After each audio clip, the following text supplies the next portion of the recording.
네, 방금 소개받은 서울시대 박훈입니다. 저는 나가서 하기보다는 지금 여러 가지 진행상 앉아서 슬라이드를 넘기면서 진행하고자 합니다. 지금 현재 제가 슬라이드가 32페이지 정도 준비가 되어 있고요. 방금 차장께서 한 20분 정도 범위내서 말씀을 주셨습니다. 뒤에 여러 토론자들이 계시는데요. 거의 발표에 준하는 토론분도 있으시고, 그리고 다루진 않았지만 환경의 관점, 그리고 최근에 그 발의된 그 법안에 대한 설명, 그다음에 세제인 전문 쟁점 관련해서 다양한 토론자 의견이 있기 때문에 저는 전반적으로 운을 띄우는 큰 흐름에서 설명을 드리고자 합니다. 그래서 제목 자체는 탄소 중립 2050 세제상 대응입니다. 그래서 제가 처음 발표 의뢰를 받았을 때 탄소 중립 2050이 우리나라만이 아니라 전 세계적인 관심이 있고, 그렇다면 세제에 어떤 영향을 줄 것인가, 당장 생각을 하면 탄소 중립에 따르면 탄소 배출에 대한 세제가 재정 수입 목적 이외에 접근을 한다는 것인데, 만일 그렇게 된다면 경제에 미치는 영향이라든가, 만약 안 했을 때 어떤 상황이 벌어지는지에 대한 부분은 논의가 필요할 것 같아서 그 흐름을 말씀드리고자 합니다. 지금 전체적인 부분의 경우는 개관을 말씀드릴 거고요. 그리고 탄소 중립에 대한 부분이 이해가 높으시지만 거기에 대한 현재 논의되는 것들을 간략하게 추가해서 말씀드릴 예정입니다. 그와 관련해서 구체적으로는 탄소세라는 이름으로 우리나라에는 탄소세는 도입되지 않았습니다. 교통에너지환경세가 최근에 국회 본회의를 통과해서 어떻게 보면 가장 탄소 배출에 대해서 목적세이긴 하지만 교통에너지환경세와 관계와 관련해서 3년 연장이 됐거든요.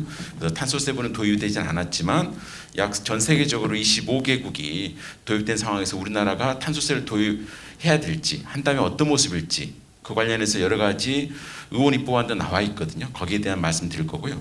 그 다음에 탄소 국경세는 이미 여러 개회사 또는 축사해 주신 분들이 말씀 주셨지만 결국 우리나라만의 문제가 아니고, 결국 우리가 탄소 배출에 대해서 스스로 어떠한 조치를 취하지 않는다면 결국 EU를 중심으로 탄소 배출을 하지 않은 것에 따른 탄소 국경세라는 이름으로 관세를 매기도록 되어 있습니다. 그래서 탄소 국경세에 관한 부분은 우리만의 스스로 문제가 아니고 탄소 배출에 대한 규제 내지는 거기에 대한 대비책을 세우지 않는다면 결국 우리가 탄소 국경세가 우리가 수출을 할 때 영향을 받는 세목입니다. 거기에 대해 말씀드릴 거고, 그 다음에 나아갈 방향에 대해 제 생각을 정리드리고자 합니다. 첫 번째, 이제 기후 변화 심각성은 이미 다 공유를 하고 계실 겁니다. 결국 환경 문제는 오랫동안 이야기됐던 부분이고요. 그래서 지금 발표 자료 보시면 1.5도시하고 2도시에 따라서 전 지구적으로 어떤 영향을 줄 것인가를 굉장히 많은 자료로 나와 있고, 2020년에 정부 차원에서도 비교를 했습니다. 그래서 종전에 2도시 정도 오는 걸 억제했다가 최근에 1.5도시로 억제해야 된다라고 하기 때문에 좀 더 탄소 배출에 대한 전 지구적인 규제가 높아졌다 볼 수 있습니다. 그래서 어제 사실 제주도 같은 경우에 지진이 일어나면서 여러분 다 재난 문자 갑작스럽게 받으셔서 생각이 듭니다. 그러니까 재난재해, 어떻게 보면 자연재해라는 부분은 결국 누구도 예의할 수 없고, 그래서 지진 자체가 탄소와 직접적이 아니다 하더라도 이처럼 이 기후에 관한 문제는 어느 누구도 예의 없이 다 적용받는 거라서 공통적인 건데, 이제 문제는 그 해결 방법이라고 볼 수 있겠습니다. 다음을 보시면 국제적인 협력을 해서 제가 이제 눈치 보고 해서 가로를 쳐놨거든요. 가로 쳐서 물음표를 해놨습니다. 92년도부터 97년도 교토정서, 그 다음에 2015년에 파리협정, 이를 채택을 했는데, 미국 같은 경우에 있어서는 트럼프 정부와 바이든 정부에 따라서 입장 차이가 달라서 미국은 파리협정을 탈퇴도 했다가 최근에 복귀도 했습니다. 그러니까 미국 자체에 대해서 호불호가 나눌 수도 있겠지만 기본적으로 각 나라마다 자기 국익에 관한 부분을 발빠르게 움직인다는 것이 포인트라고 볼 수 있겠습니다. 그래서 92년부터 협력을 했지만 전 지구적인 과제에도 불구하고 눈치 보기가 이루어지고 있다. 저는 그렇게 보고 있고요. 그러면 이제 우리나라는 어떻게 해야 될 거냐가 관심일 텐데, 우리나라도 2009년도부터 목표를 제시를 한 바 있고, 그다음에 기본법부터 만들어서 2011년부터 관련 법 체계를 정비를 했습니다. 실제로 2015년에 배출권 거래를 실시를 했고요. 그다음에 2020년 올해 들어와서 사실 그 2050 탄소 중립 시나리오를 A안 B안, 근데 여기 초점이 되는 부분이 이제 화력발전소 어떻게 할 것이냐. 이게 사실 더 들어가면 이제 원전 문제까지 연결이 돼 있어서 단지 전 지구적인 대응뿐만 아니라 우리가 결국 발전, 전기, 원전 문제가 다 연결돼 있거든요. 그래서 A안의 경우 있어서는 화력 발전을 전면 중단하는 것을 안으로 하고 있고, B안이라는 것은 화력 발전을 유지는 하되, 그러니까 배출에 초점있는 게 아니라 이산화탄소를 모아서 배출된 것을 기술을 통해서 제거하는 기술에 초점을 맞춘 겁니다. 물론 기술이 발달해서 후자 쪽으로 가면 더 좋겠지만, 그게 이제 기술의 문제가 따라 있어서 아마 여기 그 세무사 회장님께 말씀주셨듯이 이런 기술이 발전이 돼 있다면 이걸 통해서 저희가 새로운 산업을 모색할 수도 있거든요. 아마 그 취지를 말씀 주신 것 같습니다. 특히 현 대통령께서 2021년 11월 1일 날 제26차 유엔 기후 변화 협약에서 우리 정부의 의지를 표명한 바 있습니다. 그래서 우리나라는 국제적으로 이 탄소와 관련된 점점 발빠르게 의지를 표명한 가운데, 거꾸로 말하면 저희가 국제적인 합의를 따라야 될 의무가 또 뒤따르게 됩니다. 그러다 보니까 탄소세와 탄소 국경세는 우리 현재 바로 부딪힌 문제다라고 볼 수 있겠습니다. 두 번째 보러 보면 그 탄소 중립, 전반적으로 말씀드렸는데, 탄소 중립이라는 것은 기본적으로 배출을 줄이고 이미 배출된 것을 어떻게 기술을 통해서 흡수하는 것들을 포괄적으로 이야기할 겁니다. 기후변화에 대응이라는 것은 이미 말씀드린 대로 97년 교토의정서와 2015년 파리협정을 채택을 했고, 우리나라는 2016년에 파리협정을 비준한 바 있습니다. 근데 이제 그 2050년까지는 1.5도씨 이내에 억제한다로 되어 있는데, 여기서 나라마다 온도차가 있는 것 같습니다. 2050년은 굉장히 먼 시대일 수 있거든요. 30년이라는 한 세대지 않습니까? 그래서 다 좋은 취지로 하겠다고 이야기하는 거하고 실제로 해야 되는 거하고는 차이가 있다고 할 수 있겠습니다. 그래서 2050년에 따라서 뭐 중국이나 인도 같은 경우는 약간 이 전지구적 과제를 도입하기는 어렵기 때문에 하겠다라고 하겠지만 구체적으로 어떻게 할 거냐 문제에 대해서는 나라마다 온도 차이를 보이는 거 볼 수 있겠습니다. 그래서 나름대로 과학적인 제시를 통해서 2015년 파리협정 채택 시에 1.5도씨 목표 부분과 관련해서 좀 더 과학적 근거가 마련이 돼서 점차적으로 그와 관련된 자료가 발표되는 걸 알고 있습니다. 근데 우리나라의 경우는 제가 이제 자료를 준비하기 위해서 11월 20일에 접속을 한 자료인데요. 여기가 전 세계 탄소 배출의 현황을 보여준 자료입니다. 근데 우리나라가 전 세계 9위입니다. 이 자체는. 근데 여기 자체도 비판적인 게 있습니다. 왜 그러냐면 이미 개발된 국가와 그리고 지금 항상 어떻게 보면 탄소를 배출할 수밖에 없는 그 산업 기반을 가지고 있는 경우에는 이제 탄소를 배출을 해서 경제 발전을 도모하고 있는데, 이미 산업 발전을 달성한 나라의 경우는 누적적으로 탄소 배출한 걸 보면 완전히 이제 시각이 달라져 버리거든요. 그러나 적어도 지금 탄소 배출은 누적적인 게 아니고 배출과 관련해서 보면 우리나라의 경우가 2020년 기준 9위이기 때문에 우리나라가 타겟이 될 가능성이 높다는 겁니다. 그게 그래서 무서운 게 탄소 국경세 부분이, 그래서 우리나라가 타겟이 될 수 있다는 거고요. 다음으로 보시면 그 우리나라의 경우는 그래도 나름대로 기본법을 만들어서 9월 달에 기본법을 만들었고요. 종전에 2011년에 저탄소 녹색 성장 기본법이 있긴 했는데 그것만 가지고는 한계에 부딪혀서 더 발전적으로 한다고 해서 기본법을 만들었더라고요. 그래서 최근에 변합니다. 이 부분이. 그 다음에 탄소 중립 위원회라는 게 만들어져서 2050이요. 시나리오안도 만들고, 그 다음에 상향안, 아까 말한 감축 목표 상향안도 정부가 발표를 했습니다. 이것도 자료를 가름하겠습니다. 이 자료는 정부가 굉장히 밀고 있는 부분이어서 여러분들이 정부 관련 사이트를 보시면 누구나 다 접근이 가능하시고요. 이미 말씀드린 대로 산업 부분에 미치는 영향, 그래서 한국은행의 자료 9월달 자료를 보면 경제 성장률의 평균 0.32% 줄어들 가능성이 높다라는 자료도 있습니다. 그래서 경제에 미치는 영향을 생각 안 할 수 없는 거고요. 그러면 이제 제3자로 넘어오면, 아니 지금 세금 이야기 하는데 갑자기 이제 전반적인 지구적인 문제, 그 다음에 여러 가지 국제 협약 이 말고 이제 구체적으로 그 세금 문제로 넘어가도록 하겠습니다.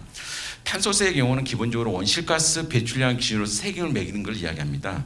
그래서 이름 다르지만 일본의 경우도 지구온난화 대책세, 딱 그 세목은 아니더라고요. 제가 일본 국세청 홈페이지에 들어가 보니까 그런 세목이 아니고 지구온난화 대책을 위한 세금이라고 그래서 그걸 지칭해서 이제 줄였을 때 지구온난화 대책세가 되는 것 같고요.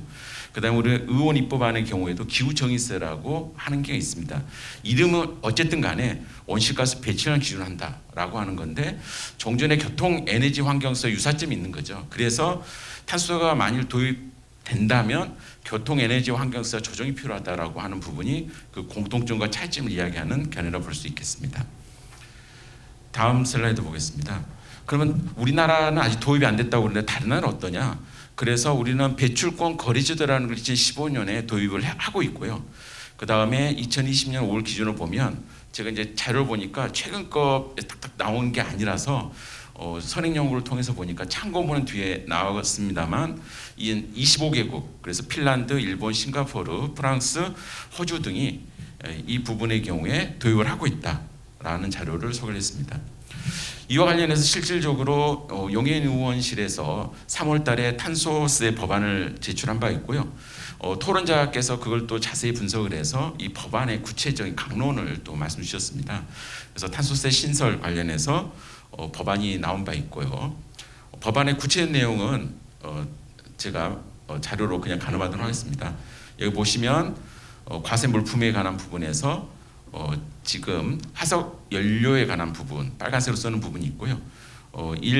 이산화탄소 그 상당량 톤당 8만 원. 그래서 이제 디테일하게 들어가면 탄소세 도입이 되면 세금, 탄소 배출 얼마를 매기느냐 이게 또 그 과학적인 방법을 통해서 제시가 돼야 되거든요. 그래서 이런 부분까지 구체적으로 나온 걸 저희가 볼 수가 있습니다. 다음 심상정 의원실 같은 경우도 이제 임기 만료가 폐기되긴 했지만 2013년에 도입되는 것도 탄소세 도입에 대한 이야기를 했었고요. 그래서 이 경우에 있어서도 휘발유, 유류 등 유류와 석유가스, 천연가스, 연탄 및 전기에 관한 탄소세 부과를 이야기하고 있고 전전에 이제 박원석 의원실 경우도 임기 만료되긴 했지만 2013년에 관련해서 법안을 낸 바가 있습니다. 그래서 여기에도 온실가스 배출 억제라든가 원자로 발전 비중을 줄여가기 위한 여러 가지 이야기를 하고 있습니다. 그래서 전기와 관련된 부분이 연결돼 있고요. 그다음 이제 최근에 자료를 한번 봤더니 장혜영 의원실에서 교통에너지 환경세법 개정을 이렇게 접근한 것도 있으시더라고요. 그래서 아예 교통에너지 환경세법을 탄소세법으로 변경을 하자 이런 안도 제시가 7월달에 된 바 있습니다. 그 다음에 최근에 12월 2일 날 국회 본회의를 통과를 했는데 교통에너지 환경세 사실 준비하기 전까지는 야 이거 교통에너지 환경세 관계를 어떻게 할 것이냐 그렇게 봤더니 법안이 통과가 됐습니다. 일단 3년 연장이 됐고요. 그 다음에 기후 대응 기금 재원을 초점을 맞춰서 7% 해서 이제 교통에너지 환경에서 7% 활용하도록 법안이 통과됐습니다. 그래서 만약 탄소세가 도입된다면 연장된 이것과의 관계를 생각을 해야 될 건데 우리나라 탄소세 관련해서는 온실가스를 배출한다는 전 지구적인 수요 그 다음에 우리가 약속한 게 있기 때문에 우리가 전 세계적으로 9위라고 말씀드리지 않습니까? 우리가 타깃이 될 수 있기 때문에 합의 사항을 준수해야 될 문제가 있는 것이고요. 반대 입장에서는 기업이나 결국 전기가 매기가 되면 소비자들에 대한 세부담뿐만 아니라 경제적 부담이 될 수도 있고 이미 한국은행 자료에서 보였듯이 경제성장 둔화 문제가 발생을 합니다. 그래서 탄소세 도입했을 때는 고려할 부분이 결국에 종전의 교통에너지 환경세와 관계라든가 탄소권 거래제와의 관계 특히나 그래서 다른 연구자를 보면 부담들은 기업한테 세제 지원하고 금융 지원 해줘야 된다라고 구체적 안도 제시가 되고 있고요. 토론자도 있는 걸로 알고 있습니다. 그래서 특히 중소기업 같은 경우는 이 대응하기가 쉽지 않거든요. 대기업은 나름대로 대응이라고 하는 영향을 갖고 있지만 중소기업은 특히 저소득층이나 중소기업에 대한 대책 마련은 더더욱 필요하다 할 수 있겠습니다. 다음 넘어가도록 하겠습니다. 이게 20분이 생각보다 시간이 이렇게 많지 않아서요. 네. 이 선임연구 부분은 저희 학교의 경제학과의 이동규 교수님이 또 이 부분 연구를 하셔서 오늘 토론자 두 분께서도 환경 전문가로서 참석하시는 저보다 더 환경 문제에 관심이 있으시겠지만 이동규 박사님이 이제 경제학자여서 탄소세 관련해서 구체적인 여러 가지 숫자를 제시를 하고 계시더라고요. 용해인 의원실과 장현 의원실의 그 8만 원, 11만 원 이러한 것들 목표 세율을 보고 세율에 관한 이야기도 최근에 발표한 바 있습니다. 그만큼 이제 탄소세가 뜨겁다는 거죠. 다음은 이제 사장이 되겠습니다. 탄소 국경세입니다.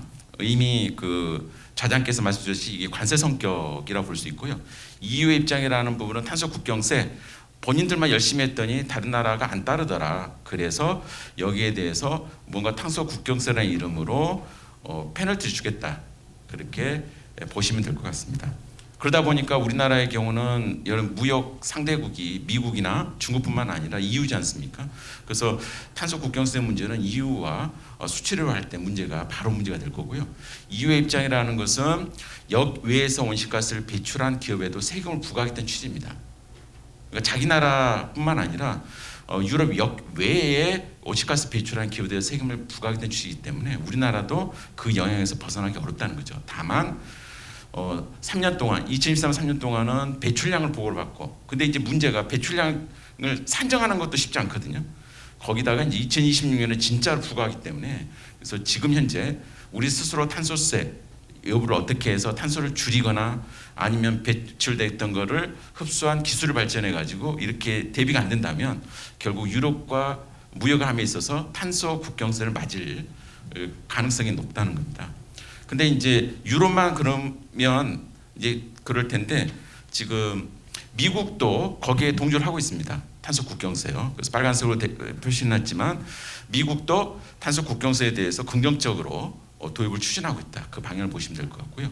IMF 같은 경우는 탄소 가격 하한제를 제시를 하고 있습니다. 이처럼 각 나라마다 탄소 국경세에 대한 도입을 하고 있어서 그래서 저는 이제 우리나라 산업부 통상 관련된 분을 봤더니 계속해서 세미나 내지는 회의를 하더라고요. 그래서 9월달 그리고 그 쭉 거꾸로 9월, 3월 거꾸로 올라가서 준비하는 것들, 그 다음에 중요한 연구원에서 이런 것들이 무역 장벽화라든가 전통적 안보 위협에 그 비전통적인 안보 위협이 될 수도 있다라고 해서 보호무역 기조, 기후 위기라 대응이라는 옷을 입고 있지만 그 안에는 보호무역 수단이 될 수 있다라는 우려를 나타내는 자료를 볼 수가 있습니다. 그래서 탄소 국경세는 결국 우리나라 무역 거래에 영향을 미칠 것이다. 통상 담당 부서뿐만 아니라 저희처럼 세제 전문가들 그리고 환경 전문가들 다 지혜를 맞대고 그 대응을 해야 될 것이다. 특히 시멘트라든가 전기, 비료, 철강, 알루미늄은 직격을 맞는 우리 관련 산업이기 때문에 여기에 대한 부분은 집중적으로 논의를 할 필요가 있을 것 같습니다. 이제 마무리 짓고자 합니다. 결론입니다. 지구온난화, 기후변화는 정지지구 현상이지만 여기에 대한 대응은 각 나라마다 처해진 상황에 따라 달라질 겁니다. 그래서 우리나라는 2020년 기준 전 세계 배출의 9위라는 나라이기 때문에 국내적뿐만 아니라 국외적으로 탄소 배출량을 줄이지 않으면 경제에 직격탄을 맞을 가능성이 크다는 겁니다. 그래서 탄소세의 경우는 심각하게 고려를 해야 되고요. 탄소를 도입된다면 그 방법이나 시기에 따라서 경제에 미치는 영향이 크기 때문에 그 부담이 된 기업에 대한 지원책도 고려를 해야 하는 겁니다. 그래서 우리나라 산업구조 재평가에 영향을 줄 수 있는 점에서 시기 도입 같은 경우를 생각해야 되고 항상 제가 생각하는 게 위기가 곧 기회이기 때문에 이거를 갖다가 수세적인 것이 아니라 우리가 그야말로 그 이산화탄소를 포집하는 기술을 개발해서 오히려 이걸 통해서 하나의 산업으로 만들 수 있는 기회가 될 수 있기 때문에 그게 이제 국민 한 사람으로서 좀 희망을 담아서 발표를 마치고자 합니다. 감사합니다. 네, 감사합니다. 바로 토론을 진행해 주시죠. 예, 지금 토론의 자장을 맡은 오문성 교수입니다. 탄소 중립이 관련 2050에 대한 세제상 대응이라는 주제인데요. 실제 여러분들이 이제 처음 탄소 중립 2050이라고 하는 용어 자체도 생소하신 분들도 있고, 그래서 2050년도까지 우리가 이제 탄소가 배출되는 거하고 실제 이제 그 배출되는 걸 감소시키는 것을 같이 해서 넷으로 제로를 만들겠다고 하는 그런 개념입니다. 오늘 날씨가 뭐 좀 어저께보다 좀 많이 추워졌는데요. 제가 국민학교 다닐 때 영하 14도라는 온도는 그렇게 추운 날씨가 아니었습니다. 최근에 와서 영하 3도, 4도만 내려가도 굉장히 춥다고 하는데요. 실은 지구 온난화가 이렇게 지속된 결과라고 생각합니다. 여러분들이 눈앞에 벌어지고 있는 이 어떤 기후의 변화라고 하는 것은 그것이 가져올 여러 가지 어떤 재앙들이 있는데 그 재앙은 멀리 있고 눈앞에 지금 현재 보이지 않기 때문에 여기에 대한 대비가 상당히 좀 나름대로는 피부에 닿지 않는 부분이 있습니다. 하지만 결국은 우리 전 인류가 이러한 어떤 그 나름대로의 탄소에 대한 부분에 대해서는 나중에 결국은 다 부담해야 될 것인데요. 저는 첫 번째 탄소 중립할 때 왜 탄소만 가지고 설명거리냐 이런 생각을 했어요. 그래서 제가 한번 그 환경공학과 교수님들하고 한번 말씀을 나눌 기회가 있었는데 이게 CO2만 가지고 얘기하는 게 아니라 CO2 이외에 다른 유해한 가스들도 많이 있는데 실제 CO2가 메이저고요. 두 번째는 CO2를 가지고 어떻게 보면 이퀴벌런트라고 해서 환산을 해가지고 나타내는 그런 방법이 있다고 합니다. 그래서 실은 이 탄소 관련된 것이 오늘 우리의 조세에 대한 이슈를 가지고 문제를 삼고 있지만 실제로는 환경에 대한 문제들이 정말은 이 조세 전문가들은 피부에 확 닿지 않는 부분이 또 있거든요. 그래서 일단 이런 부분들이 오늘 많이 이제 거론이 될 것 같고요. 자, 이와 대응해서 이제 오늘 아까 제가 잠깐 언급해 드렸지만 그래도 다시 한번 패널들이 중요한 부분이기 때문에 다시 한번 제가 소개를 드리겠습니다. 제일 왼쪽에 앉아 계신 분이 연세대학교 법학전문대학원의 이준교 교수입니다. 그 다음 번째 있는 분이 이제 건국대학교 환경공학과의 선우영 교수님입니다. 대기환경학회 회장도 하셨고요. 이쪽에 전문가이십니다. 그 다음에 우리 박훈 교수님은 제가 말씀을 안 드려도 됐고요. 저 바로 오른쪽에 우리 김신환 박사입니다. 우리 세무사에 이제 굉장히 일을 많이 하시는 분이고 미국 변호사 자격증을 들고 있습니다. 제가 그 옆에 이제 우리 기본소득당의 용해인 의원실의 최기원 비서입니다. 네, 반갑습니다. 그리고 이제 그 다음에 이제 연세대학교 국제학대학원의 정태영 교수님입니다. 경제학을 전공하신 분인데요. 그래도 지금 현재 환경 쪽에 굉장히 깊은 그 활동을 하고 계시고 전문가로 알려져 있습니다. 자, 그러면 일단은요, 저희들이 이제 대략 한 분 정도에 한 10분 정도 제가 시간을 드리고요. 발표자에 비해서 많이 드린 것 같긴 한데 토론이 또 이제 상당히 중요한 의미가 있어서 제 왼쪽부터 할 거고요. 제가 이제 10분의 어떤 그 토론이 다 끝나고 나면 각 10분에 플로어에서 제가 질문하고 이런 토론을 받겠습니다. 제일 왼쪽에 있는 우리 그 첫 번째 이준교 교수님부터 토론해 주십시오. 네, 제 토론문은 이제 45페이지에 있고요. 예, 그 토론문 작성이 돼 있기 때문에 그 중심으로 해서 말씀을 드리도록 하겠습니다. 근데 아까 이제 그 박훈 교수님 발표하시면서 저탄소 녹색성장 기본법 말씀을 하셨는데 사실 지금 우리 저탄소 녹색성장 기본법 시행령 25조 1항에 온실가스 감축 목표가 구체적으로 규정이 되어 있습니다. 시행령에. 그래서 그 시행령 보시면 제가 이걸 지금 찾아놨는데요. 법 제42조 제1항 1호에 따른 온실가스 감축 목표는 2030년의 국가 온실가스 총 배출량을 2017년의 온실가스 총 배출량의 1000분의 244만큼 감축하는 것으로 한다. 이렇게 이제 시행령에 규정이 되어 있거든요. 이게 2016년에도 규정이 되어 있었고 또 이걸 계속 그때그때의 상황에 따라서 개정할 때 우리 목표를 여기에다 이제 설정을 해서 규정하는 형식으로 되어 있는데 근데 이게 계속 안 지켜왔던 것 같아요.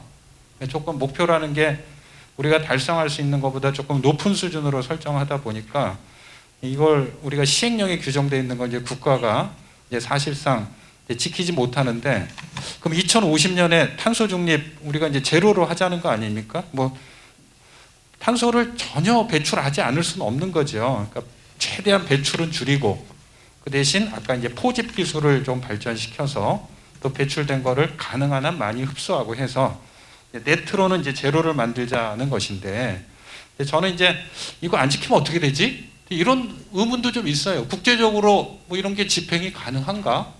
그냥 우리가 하겠다고 하는 거를 못하면 비난받겠죠. 대한민국은 9위가 되면서 온실가스 2050년에 넷 만든다고 했는데 뭐 다른 나라들이 보니까 대한민국 열심히 하려고 했는데 뭐 어쩔 수 없어서 뭐 넷 안 되고 뭐 플러스가 됐다 이렇게 인정해 줄 수도 있고 말만 해놓고 실제로는 그 줄이려고 하는 노력도 제대로 하지 않았다고 평가될 수도 있고 뭐 어떻게 평가될지는 알 수는 없겠습니다. 근데 이게 국내에서의 이런 것과 달리 국제에서 이렇게 공헌하고 당연히 국제사회의 일원으로서 그런 것들을 지켜나가는 게 책임 있는 자세인 건 분명한데 이걸 안 지켰을 때 어떻게 되는 건지 이런 거에 대한 좀 의문이 좀 생겼습니다. 근데 하여튼 우리나라는 온실가스 그 다수 배출국으로서 상위 배출국으로서 뭔가 이제 책임 있는 자세로 국제사회에 공헌을 했기 때문에 우리가 앞장서서 온실가스 배출에 좀 앞장서는 게 이제 필요하다고 생각이 됩니다. 이제 문제는 어떤 방법으로 이거를 최소화하면서 2050년에 탄소 중립을 달성할 것인지 이게 이제 중요하겠죠. 그런데 이제 우리나라는 이제 나름 2015년에 배출권 거래제 이제 시행하고 있고 지금 이제 탄소세 도입 논의가 활발하게 이루어지고 있습니다. 그리고 또 지구의 한 유럽이나 미국 쪽에서는 이제 탄소 국경세 조정에 대한 논의가 있는데 이건 또 우리나라가 가볍게 여길 수 없는 것이 순수하게 이게 환경의 문제가 아니라 이제 무역 장벽으로서 작용할 수 있는 것이기 때문에 이 부분에 대한 이제 논의도 이제 활성화하는 것이 이제 필요하다고 생각합니다. 46표에 먼저 두 가지로 나눠서 일단 탄소세 도입에 대한 논의를 먼저 좀 말씀을 드리고요. 그 다음에 두 번째로 이제 탄소 국경세 도입에 대한 논의 이제 두 가지로 나누어서 말씀드리도록 하겠습니다. 먼저 이제 탄소세 도입 논의에 있어서는 사실은 이제 원자력을 어떻게 할 것이냐가 굉장히 중요한 문제죠. 우리가 2050년에 지금 우리 에너지 소비 가운데 한 20%가 아마 전력 비율인 것 같고요. 80% 정도는 화석연료인 것 같아요. 그런데 이제 정부의 목표는 이 전력 부분 20%를 이제 50% 정도 끌어올리고 그럼 나머지 화석연료는 이제 줄여야 될 거 아닙니까? 그럼 그걸 대체할 수 있는 거를 정부에서는 지금 신재생, 수소 이런 걸로 이제 대체 가능하다는 일단 기대하에 이제 추진을 하고 있는데 또 뭐 일각에서는 원자력이 굉장히 효율적인 에너지원인데 원자력 배제한 채 80%의 화석연료 비율을 50%까지 끌어내릴 수 있을까? 이거에 대한 좀 회의적인 시각도 뭐 존재하는 것이 이제 사실입니다.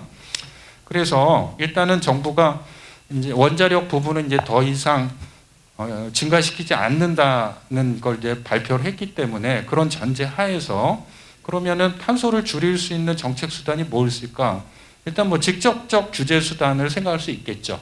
뭐 일정 정도는 탄소 배출을 못하게 제일 어그레시브하게 이제 강제할 수 있는 직접적 규제 수단이 있을 거고요. 그다음 뭐 부담금 제도들이 조금 있습니다. 환경 관련 부담금 제도.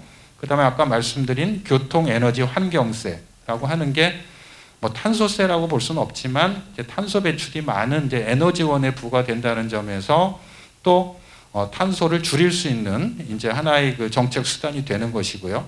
또 이제 배출권 거래제가 있습니다. 먼저 이런 것들이 정부가 활용할 수 있는 정책 수단인데 그래도 우리가 2050 달성하려면 탄소세 도입 논의도 이제 필요하지 않을까. 왜냐하면 탄소세라고 하는 게 탄소를 줄이는데 아주 효과적인 정책 수단이라고 일단 알려져 있기 때문에 당연히 이제 2050 넷 제로를 지향하는 정부 입장에서는 탄소세 도입도 한번 고려해 볼 필요가 있겠다는 생각이 듭니다. 그래서 앞서 그 탄소세를 시행한 국가들 아까 이제 박훈 교수님께서 말씀을 해주셨는데 그 국가들의 사례를 보면서 우리가 탄소세 도입에 있어서 좀 고려해야 될 요소를 한 제가 5가지 정도로 한번 꼽아볼 수가 있을 것 같습니다. 그래서 저는 이제 효율성 측면, 두 번째로 이제 공평성 측면, 세 번째 이제 세수가 들어오지 않습니까? 탄소세는 세수의 활용 측면, 이제 네 번째 기존에 있는 아까 이제 에너지세, 뭐 교통 에너지 환경세, 이제 에너지세와의 관계, 이중과세 측면이죠. 다섯 번째는 이제 배출권 거래제와의 관계 정립. 이제 이렇게 5가지가 탄소세 도입할 때 우리가 좀 고려해야 될 사항이 아닐까 이렇게 생각을 합니다. 그래서 효율성 측면에서는 이게 많은 나라들은 그 아마 이제 세수 중립적 조치를 취한 것 같아요. 그러니까 탄소세를 도입하면서 주로는 이제 소득세를 많이 깎아준 것 같습니다. 그렇게 함으로써 탄소세를 줄이고 또 근로의욕 고취해서 실업 감소까지 유도하는 이제 이중 배당 가설이라고 하는 것인데요. 이런 것들을 이제 의도해서 또 조세 저항도 좀 줄일 수가 있겠죠. 뭐 다른 세금을 깎아주면 이제 납세자들 입장에서는 전체적으로는 세 부담이 개인마다는 다를 수 있겠지만 좀 줄여주기 때문에 조세 저항도 좀 줄일 수 있으면서 어떤 좀 효율성도 기할 수 있는 이제 이런 방안으로 시행이 됐는데 이게 과연 이런 효과가 과연 나타날 것인가에 대한 어떤 면밀한 좀 분석이 필요하다고 생각을 합니다. 두 번째는 이제 공평성 측면은 탄소세가 이제 역진적인 세금이라는 거죠. 그래서 그 화석유 연료나 이런 거 사용하는 소비하는 층들이 주로 저소득층이 많거든요. 그러면은 탄소세 부과하면 이제 저소득층이 이제 세 부담을 해야 되는데 그러면 상당히 이제 역진적인 세금입니다. 그런데 만약에 이게 앞에서 얘기한 세수 중립적 조치를 해서 소득세를 깎아준다. 그러면은 그 혜택은 또 고소득층이 누려서 이중으로 이제 소득 재분배를 악화시킬 수 있는 우려들이 있는 것이죠. 그래서 이러한 그 공평성 측면에서 어떤 배려를 할 수 있을까라고 하는 측면에 있어서는 아마 세수를 그 저소득층을 위해서 이제 많이 지원하는 뭐 이런 경우가 많이 있는 것 같습니다. 그래서 이런 공평성 측면의 검토도 필요하다고 생각합니다. 셋째는 이제 세수 활용 측면인데요. 탄소세 세수는 지금 말씀드린 것처럼 이제 저소득층 지원에 쓰여야 되고요. 또 하나는 우리가 아까 이제 탄소 포집 기술 같은 거를 발전시켜야 되기 때문에 뭐 친환경 기술 개발이라든지 신재생 에너지 개발 해서 배출시키는 걸 줄이는 것 위에 배출된 거를 효과적으로 처리할 수 있는 기술들 이런 개발하는 거에 이제 당연히 지원을 해줘야 될 것 같고 또 이제 한편으로는 이런 탄소세 도입에 따라서 뭐 철강이라든지 굉장히 영향을 많이 받는 기업들이 있습니다. 이런 데들은 굉장히 경쟁력이 이제 약해질 우리의 이제 주력 산업들인데요. 경쟁력이 취약해질 우려가 있기 때문에 이러한 기업에 대한 이제 지원도 한시적으로는 필요하지 않을까. 그런데 이런 기업들을 지원하는 거는 탄소세를 부과하는 거하고 서로 모순되거든요. 그래서 이런 부분 또 어떻게 조화시켜 나갈 수 있을까? 이제 이런 고민들이 좀 필요할 것 같습니다. 네 번째 이제 그 기존 에너지세와의 관계를 어떻게 할 것인지, 그냥 에너지세는 그대로 두고 탄소세를 새로 도입할 것인지, 아니면은 에너지세의 과세 대상과 탄소세의 과세 대상이 서로 중복되기 때문에 이 부분을 에너지세를 탄소세로 흡수해서 좀 설계를 다시 배출량 기준으로 해서 할 건지 이제 이런 부분에 대한 논의가 필요해 보입니다. 이제 지금의 에너지세는 탄소 배출량을 기준으로 과세하지 않거든요. 그리고 산업 지원하는 요소들이 상당히 많이 반영이 돼 있어서 탄소세로서의 어떤 교정 기능, 외부 불경제를 시정하는 기능이 매우 약합니다. 그래서 만약에 탄소세를 도입한다고 하면 에너지세를 흡수해서 온실가스 배출량 기준으로 해서 세율이라든지 이런 것들을 설계하는 게 좀 필요하지 않을까. 두고 그대로 또 신설하는 건 좀 곤란하지 않을까 하는 생각이 듭니다. 다섯째로 이제 배출권 거래제와의 관계 정립 측면인데요. 이 배출권 거래제하고 탄소세는 서로 이제 그 취지는 똑같죠. 둘 다 이제 탄소를 줄이려고 하는 취지는 똑같은데 탄소세는 이제 가격을 고정시키는 거거든요. 그래서 탄소 가격에 따라서 부과하는 제도이고 배출권 거래제는 국가 입장에서 이제 배출량을 고정시켜서 그걸 산업, 그다음 개별 기업까지 이렇게 할당하는 형식으로 되기 때문에 양을 고정시킨다는 점에서는 좀 차이가 있습니다. 그러다 보니까 이 두 제도가 서로 이제 장단점이 있죠. 탄소세는 집행이 이제 배출권 거래제보다는 상대적으로 좀 용이하고 또 이제 세수가 들어오죠. 그다음에 국민 입장에서는 내가 내야 될 세 부담이 어느 정도인지 예측 가능성이 높다는 등의 장점이 있지만 이제 조세 저항이 이제 있는 거죠. 이런 이제 단점도 있습니다.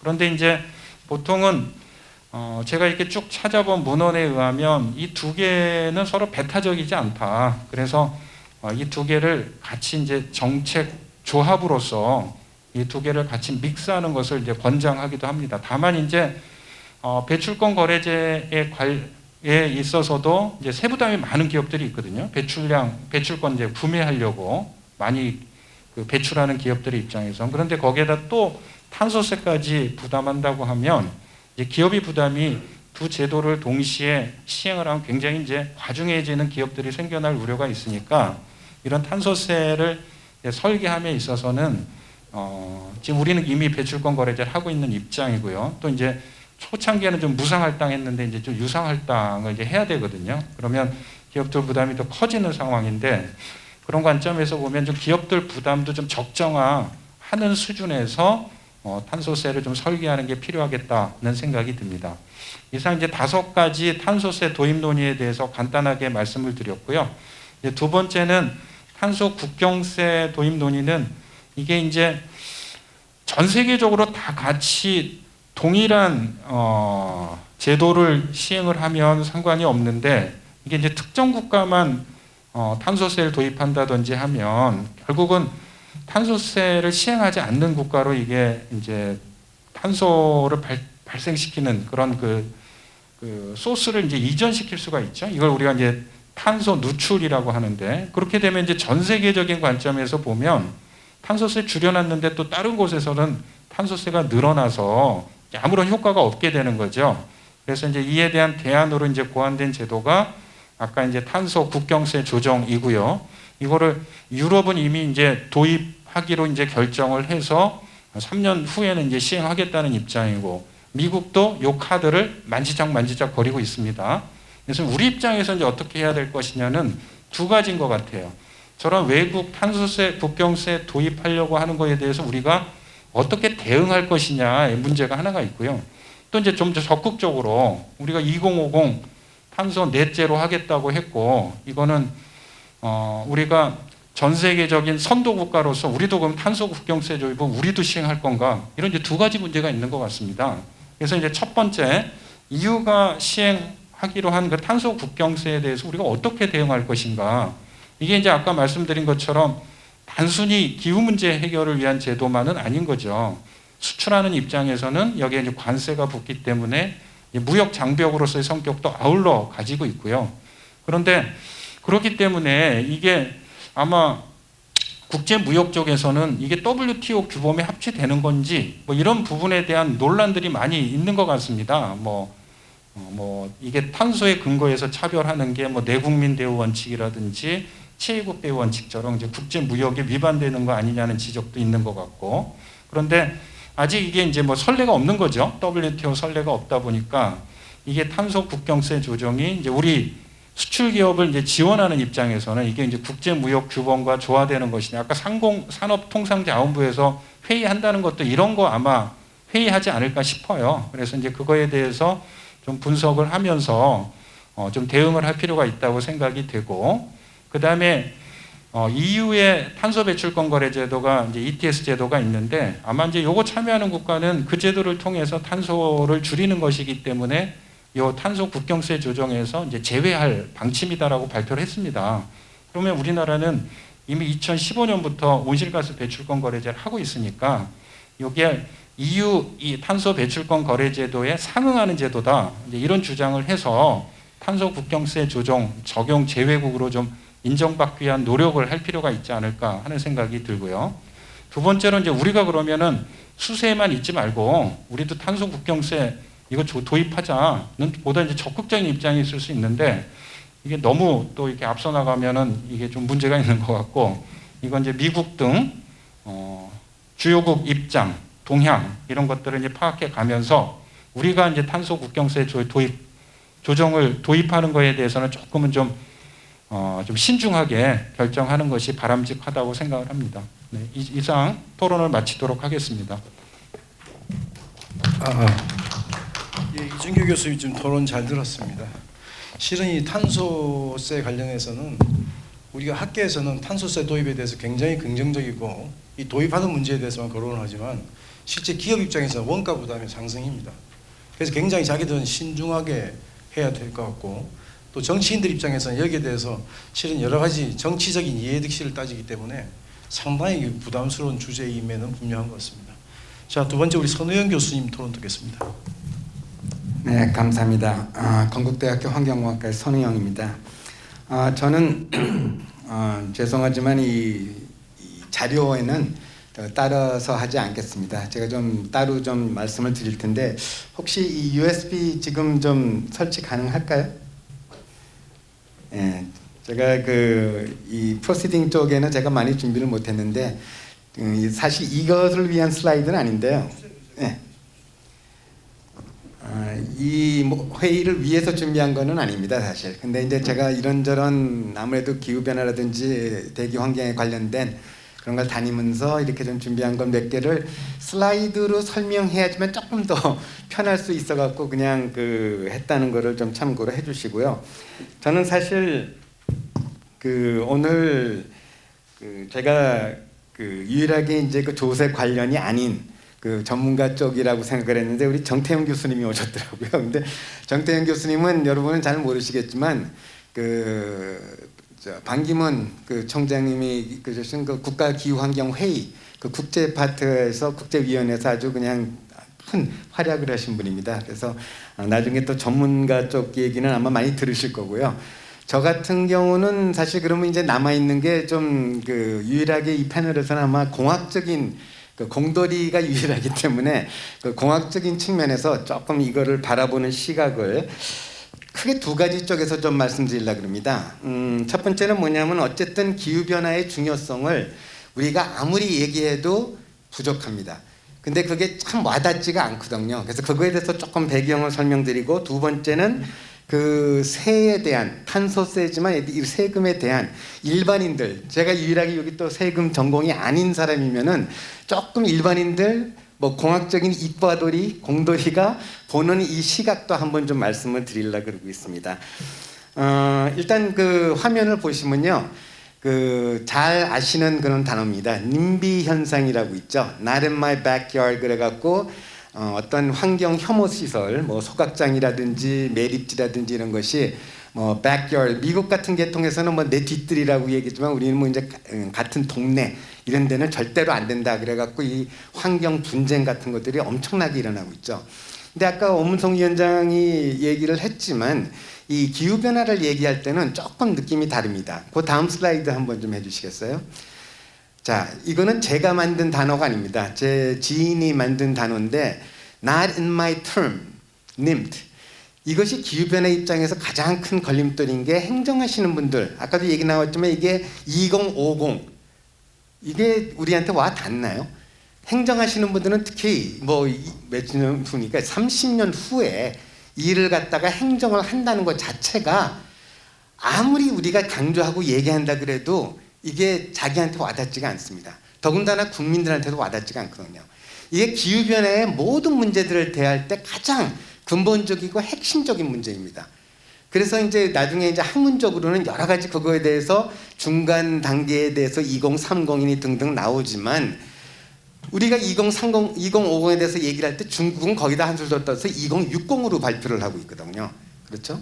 근데 이런 발표들이 2050이래도 우리는 지금 거의 와닿지가 않거든요. 언제 그걸 갖다가 달성하느냐, 30년 후에 어떻게 가느냐, 이거는 엄청나게 어려운 얘기입니다. 자, 다음 슬라이드를 보시면요, 이건 자세히는 안 보이시겠지만 대충 색깔로 보시면은 밑에가 1880년대부터 10년씩 이렇게 나오는 거거든요. 그러면 10년씩 이렇게 하면서 대충 색깔을 보면 아시겠지만 이 위에 2010년대에 와서는 완전히 빨개집니다. 그렇죠? 최근 전 지구적으로 이 온도라는 것 쟀을 때를 생각을 해볼 때 가장 더웠던 해 8해가 2010년도에 2010년부터 2019년 사이에 있었다는 얘기입니다. 이런 거 여러분들 많이 보십니다. 이런 어떤 통계에 무슨 피지 섬이 가라앉을지도 모른다, 어떤 허리케인들이 더 강해진다, 이런 거 이런 거 좀 해도 우리한테는 정말 와닿지가 않거든요.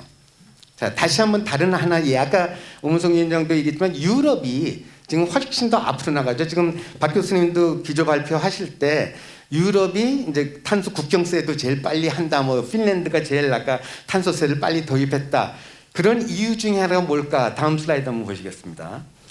자, 이거는 기후변화 초창기에 나온 얘기인데요. 기후변화가 유행하기 전에 지구온난화가 먼저 좀 유행을 했습니다. 근데 지구온난화라는 단어가 유행을 하고 있는데 유럽에 빙하기가 온다라고 얘기가 나왔어요.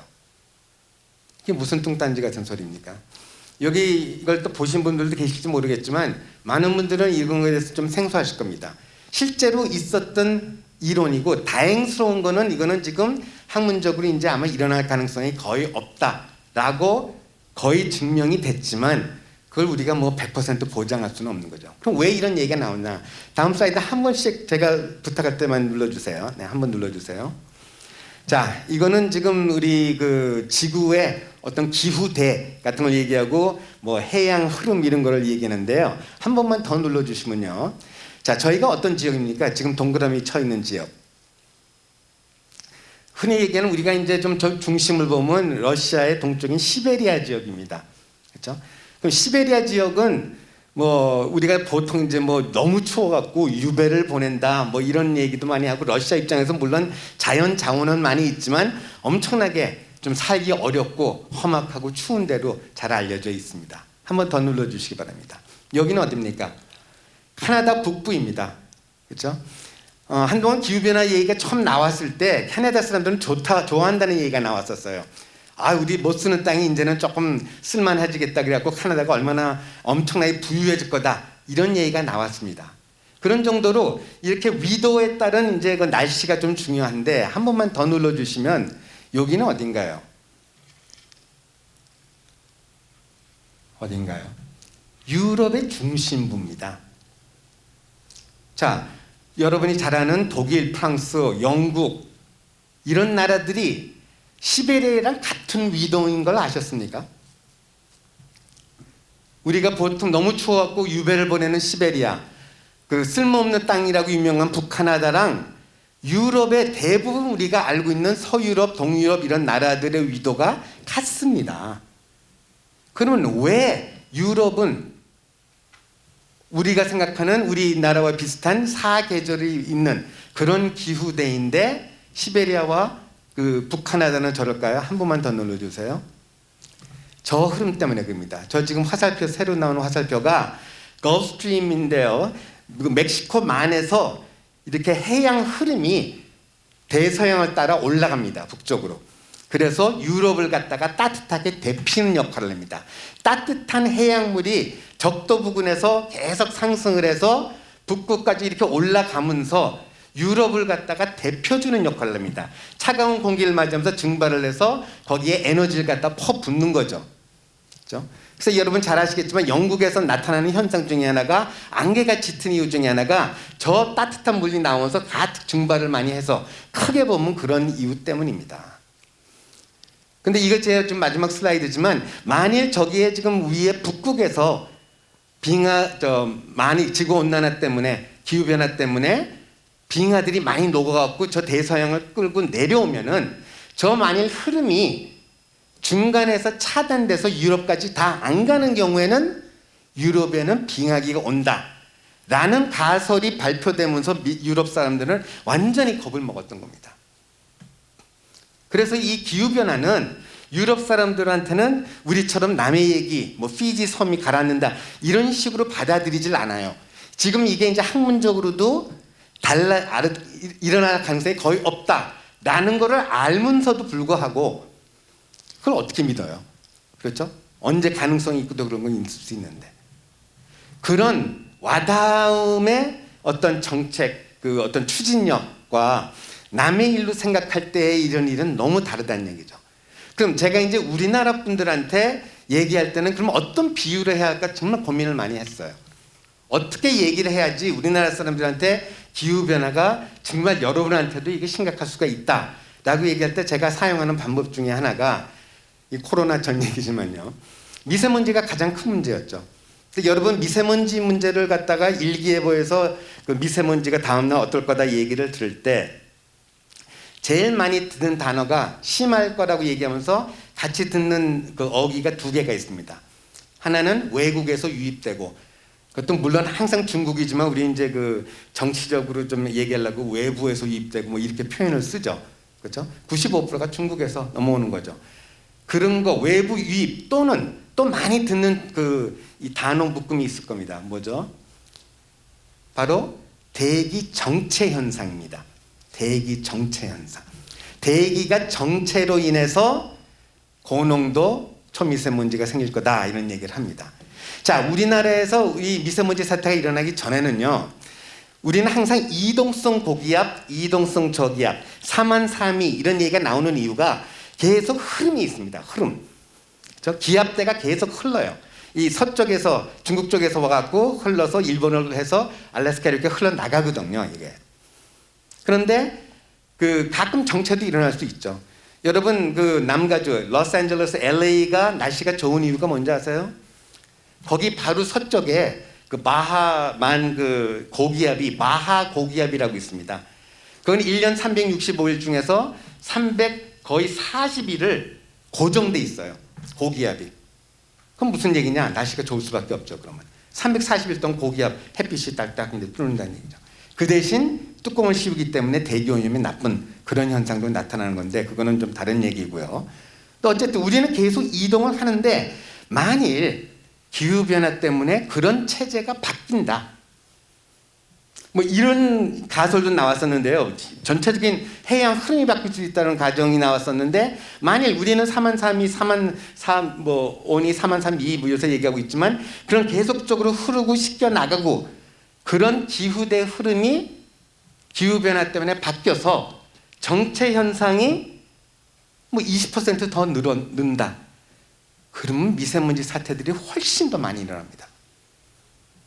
그럼 우리나라도 직접적으로 피해를 볼 수 있다는 말씀입니다. 그래서 저는 하여튼 이런 얘기를 하면서 미세먼지의 그 심각성, 아니죠, 죄송합니다. 기후변화의 심각성에서 우리 문제가 아니라는 거에 대해서 좀 이제 반박을 항상 좀 많이 하는 편이고요. 아까 발제자께서도 말씀하셨지만 1.5도씨 그 타겟을 우리가 맞춰야 하는 것은 그건 전 세계적인 사명입니다. 과학적으로도 많이 증명이 돼 있습니다. 이거를 안 맞추면은 이거를 달성 못하면은 우리가 참 어려울 것이다라는 것이 과학적으로도 많이 증명이 돼 있는데요. 우리나라는 그냥 고작 아직도 느끼는 게 그 약간 가을, 봄, 가을이 좀 짧아진다. 뭐 이런 거 정도로 느끼는 것 같아요. 그래서 참 좀 안타까워서 그 여러분 뭐 기후변화 뭐 볼 때마다 그 그레타 턴베리 그 꼬마애가 나와갖고 막 이렇게 열변을 토하고 그러는데 결국은 우리 세대는 그렇게 크게 영향을 안 받아도 여러분들이 소중하게 생각하는 우리 자녀들 또 그 손자 손녀들의 세대에서는 큰 문제일 수가 있어요. 그래서 그런 것들에 좀 생각해 주시고요. 그다음에 그 세금에 대해서 조금 이제 제 관점에서 얘기드리는데 뭐 세금은 저는 아는 것이 뭐 무조건 나쁘다, 내는 거 힘들다, 뭐 이런 개념밖에 거의 저도 일반인들도 마찬가지 많이 그렇게 했고, 그다음에 또 이제 환경 그러면은 아직도 우리나라에서는 약간 좀 극단주의 같은 느낌을 느끼는 사람들이 많아요. 이건 일반적으로 내가 하는 것보다는 약간 좀 극단적으로 하는 사람들이 하는 거, 나는 그냥 내 것만 대충 쓰레기 분리수거하고 그러면 되지 않느냐, 뭐 이런 식으로 생각하는 분들이 아마 많을 겁니다. 근데 그런 게 아니라는 것을 참 좀 강조하고 싶고, 그 다음에 이 아까 그 오문성 위원장이 얘기했지만 저는 하나 오늘 처음으로 어차피 세금을 얘기하니까 하나 제안을 해봐 드리고 싶은 게 기후변화랑 대기오염은 이제 절대로 분리해서 생각할 수 없습니다. 옛날에는 시험 문제 이번에 뭐 수능 갖고도 막 난리를 쳤는데요.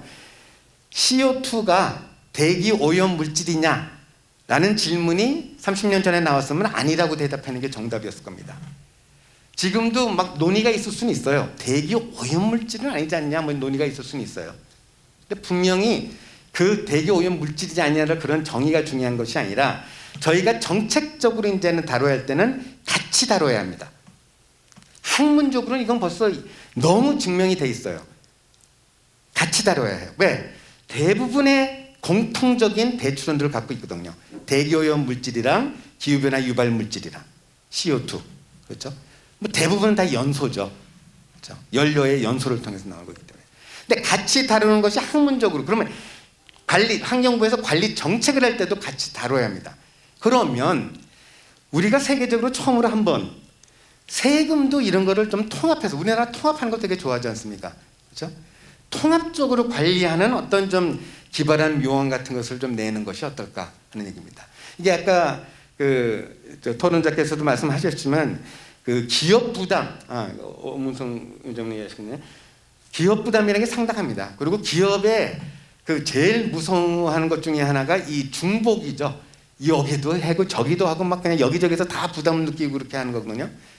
근데 이런 어떤 아까 말하면 에너지세, 무슨 세 이런 거 다 있으면서 그다음에 또 거기다 탄소세를 또 얹히는 게 과연 맞을까? 뭐 부동산은 제가 잘 모르지만 요새 종부세 갖고 또 뭐 이런 중복성 논란이 있는데 이런 거는 시도하기 전에 애초에 좀 이런 걸 제대로 좀 잡을 수 있지 않을까? 그러면서 어떻게 보면 근데 좋게 일석이조거든요. 제대로 하기만 하면은 이 어떤 그 대기오염물질 배출하는 거랑 탄소 이를 배출하는 거랑 같이 잡으면서 일석이조의 효율을 갖고 할 수도 있다라는 얘기죠. 그런 방향으로 한번 이것을 추진해 보면 어떨까라는 생각을 좀 해봤습니다. 그럼 마지막으로 아까 이 오문성 위원장님이 얘기한 그 CO2 다시 한번 말씀드리지만 이 학문이랑 정책은 이게 참 같이 가기가 힘들어요. 학문은 벌써 오래전에 CO2 말고 여러 문제가 있다는 걸 알고 여러분 앞으로 이제 언론에서 메탄 얘기 무지 많이 들을 겁니다. 제가 보장할게요. 메탄 얘기 무지 많이 들으실 거예요. 그런데 정치적으로 IPCC라는데 우리 정 교수님은 가보시고 좀 많이 관여도 하셨겠지만 IPCC에 가면 완전히 싸움터입니다. 거기는 CO2를 다루는데도 너무 힘들어갖고 골치 아파서 다룰 수가 없었어요. 그러니까 이거는 그 어떤 그 학문적으로 그걸 몰라서가 아니라 도저히 그걸 다룰 수가 없다가 최근에 이제 다루기 시작했어요. 그래서 이제는 그 SLCP라고 그래서 단기 체류 기후 변화 유발 물질이라 그래서 좀 CO2 이외의 물질도 다루고 있거든요. 근데 앞으로 이제 많이 다뤄질 건데 정책적으로 그런 게 너무 어려웠었다는 것을 말씀드립니다. 죄송합니다. 너무 좀 오래 얘기했습니다. 예, 제가 최근에 이제 그 여러분들하고 세미나를 하다 보면 정말 최근의 세미나는 정말 우리 학제 간 연구가 꼭 이루어져야 된다는 생각을 많이 해봅니다. 지금 우리 선우영 교수님 제가 이제 인바이트를 했는데 인바이트한 나름대로의 기대에 대해서 부응을 하신 것 같고요. 제가 시간이 좀 넘었는데도 입으로 듣고 있었습니다. 우리가 보통 크립토어셋을 공부하기 위해서는 블록체인 전공한 분들을 불러서 같이 얘기를 들어봐야 되고 실은 탄소세 관련된 것도 텍 전문가들만 불러서 이렇게 하는 데는 한계가 있는데 오늘 상당히 좋은 내용의 어떤 그 컨텐츠를 이게 여러분들한테 제공하고 저희들 들을 수 있는 기회를 제공해 주셔서 상당히 감사드립니다. 자 그러면 다음에는 우리 김신원 박사 토론 듣겠습니다. 네, 김신원 세무사입니다. 그 탄소세 저는 중심으로 했고요. 그 교수님께서 아까 세법을 한 사람들 말고 다른 분들도 불러야 된다 그랬는데 지금 현재 발의된 법안 2개를 보면 조세 전문가가 전혀 참여하지 않았을 정도로 좀 문제가 좀 있는 부분들이 좀 있습니다. 그래서 그 부분들이 뭔지 지금 현재 발의된 법안이 그 우리 정의당의 장현 의원님하고 그다음에 그 기본소득 영현 의원님 안이 있고요. 이 두 안을 중심으로 해서 그 입법 목적이 제대로 반영됐는지 그리고 실질적으로 이제 조세법 우리 징수 절차에 있어서 법리적으로 좀 문제가 있는 부분이 없는지를 좀 보겠습니다. 우선 장현 의원님 안 같은 경우는 이게 용현 의원님 안보다 좀 늦게 나왔는데 먼저 소개드린 이유는 그 밑에 세율 보시다시피 이게 구체적으로 이산화탄소 환산량을 했을 때 리터당 혹은 킬로그램당 얼마가 나오는지를 볼 수 있게 되어 있거든요. 보시면 휘발유하고 경유는 환산량을 구하지 않고 이렇게 그대로 부과하고 나머지는 환산량을 해서 합니다. 왜 휘발유랑 안 하냐 그러면 우리 유인물 보면 41페이지, 42페이지 각주 2번에 우리 최경 비서님께서 환산한 건데요. 휘발유로 했을 때 12만 원 기준, 여기 이 의원님은 11만 원 기준인데 12만 원 했을 때 260원입니다. 리터당. 근데 훨씬 높죠. 저거는 기본 세율이고 탄력 세율까지 하기는 굉장히 높아집니다. 그래서 적정한 세수를 유지하기 위해서 아마 그렇게 하신 것 같고요. 보시면 세금이 전반적으로 10배 이상 올라갑니다. 그리고 무연탄 같은 경우는 안 냈는데 좀 많이 내죠. 무연탄이 어디 쓰냐 그러면 연탄입니다. 그래서 저소득 가구 그리고 우리 비닐하우스에 주로 많이 연료용으로 씁니다. 재정 수입 보면 국회 예산처에 작성한 거 보면 이게 탄소세가 부과되게 되면 기존에 부과되던 교통에너지 환경세랑 그 다음에 개별 소비세의 부분은 중복이 되기 때문에 그 부분을 제외하고 추가로 징수되는 세액을 이렇게 뽑았습니다. 근데 여기 가정이 이제 화석연료 사용이 계속됐을 때의 기준입니다. 만약에 세금이 많이 부과되면 줄 텐데 그 요인은 감소를 안 했고요. 용의원님처럼 여기도 이제 사회 취약계층을 탄소세 환급 형태로 사용하겠다. 전체는 아니지만 일부분을 하겠다라고 밝히고 있습니다.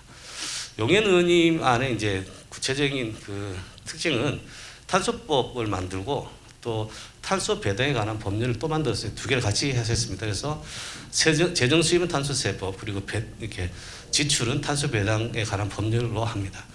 이 과세 대상에 보면 좀 특이한 게 아스팔트가 들어가 있어요. 그래서 이것 때문에 그런 건지 나중에 시간이 되면 설명을 드리겠습니다만 이게 다른 그 우리 세법에서 과세하는 체계에 좀 건드려 놨습니다. 그래서 좀 논리적으로 과세 시기라든지 과세 대상 이런 쪽에 좀 징수 절차에서 좀 문제를 일으키게 됐고요.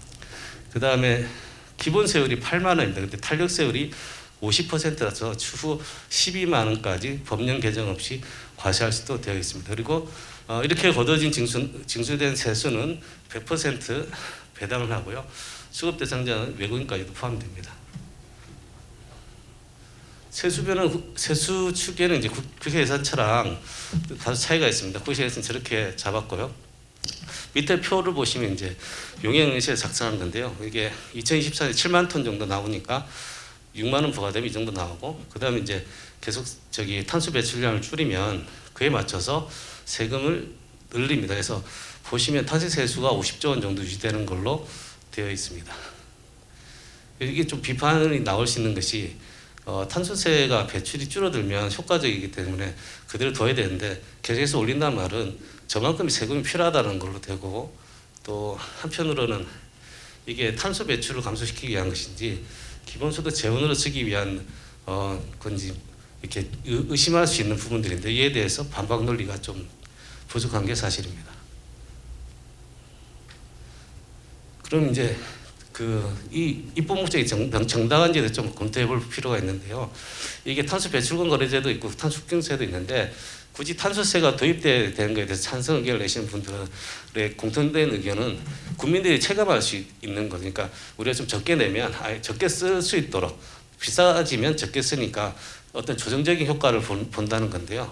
문제는 이제 탄소 배당입니다. 용해 의원님께서 이제 주장하신 거는 100% 다 지급하겠다는 거니까 그럼 올라간 기름값만큼 또 돈을 받게 되니까 그 돈 가지고 우리가 소고기 사 먹겠습니다. 다 기름값으로 지출하겠죠.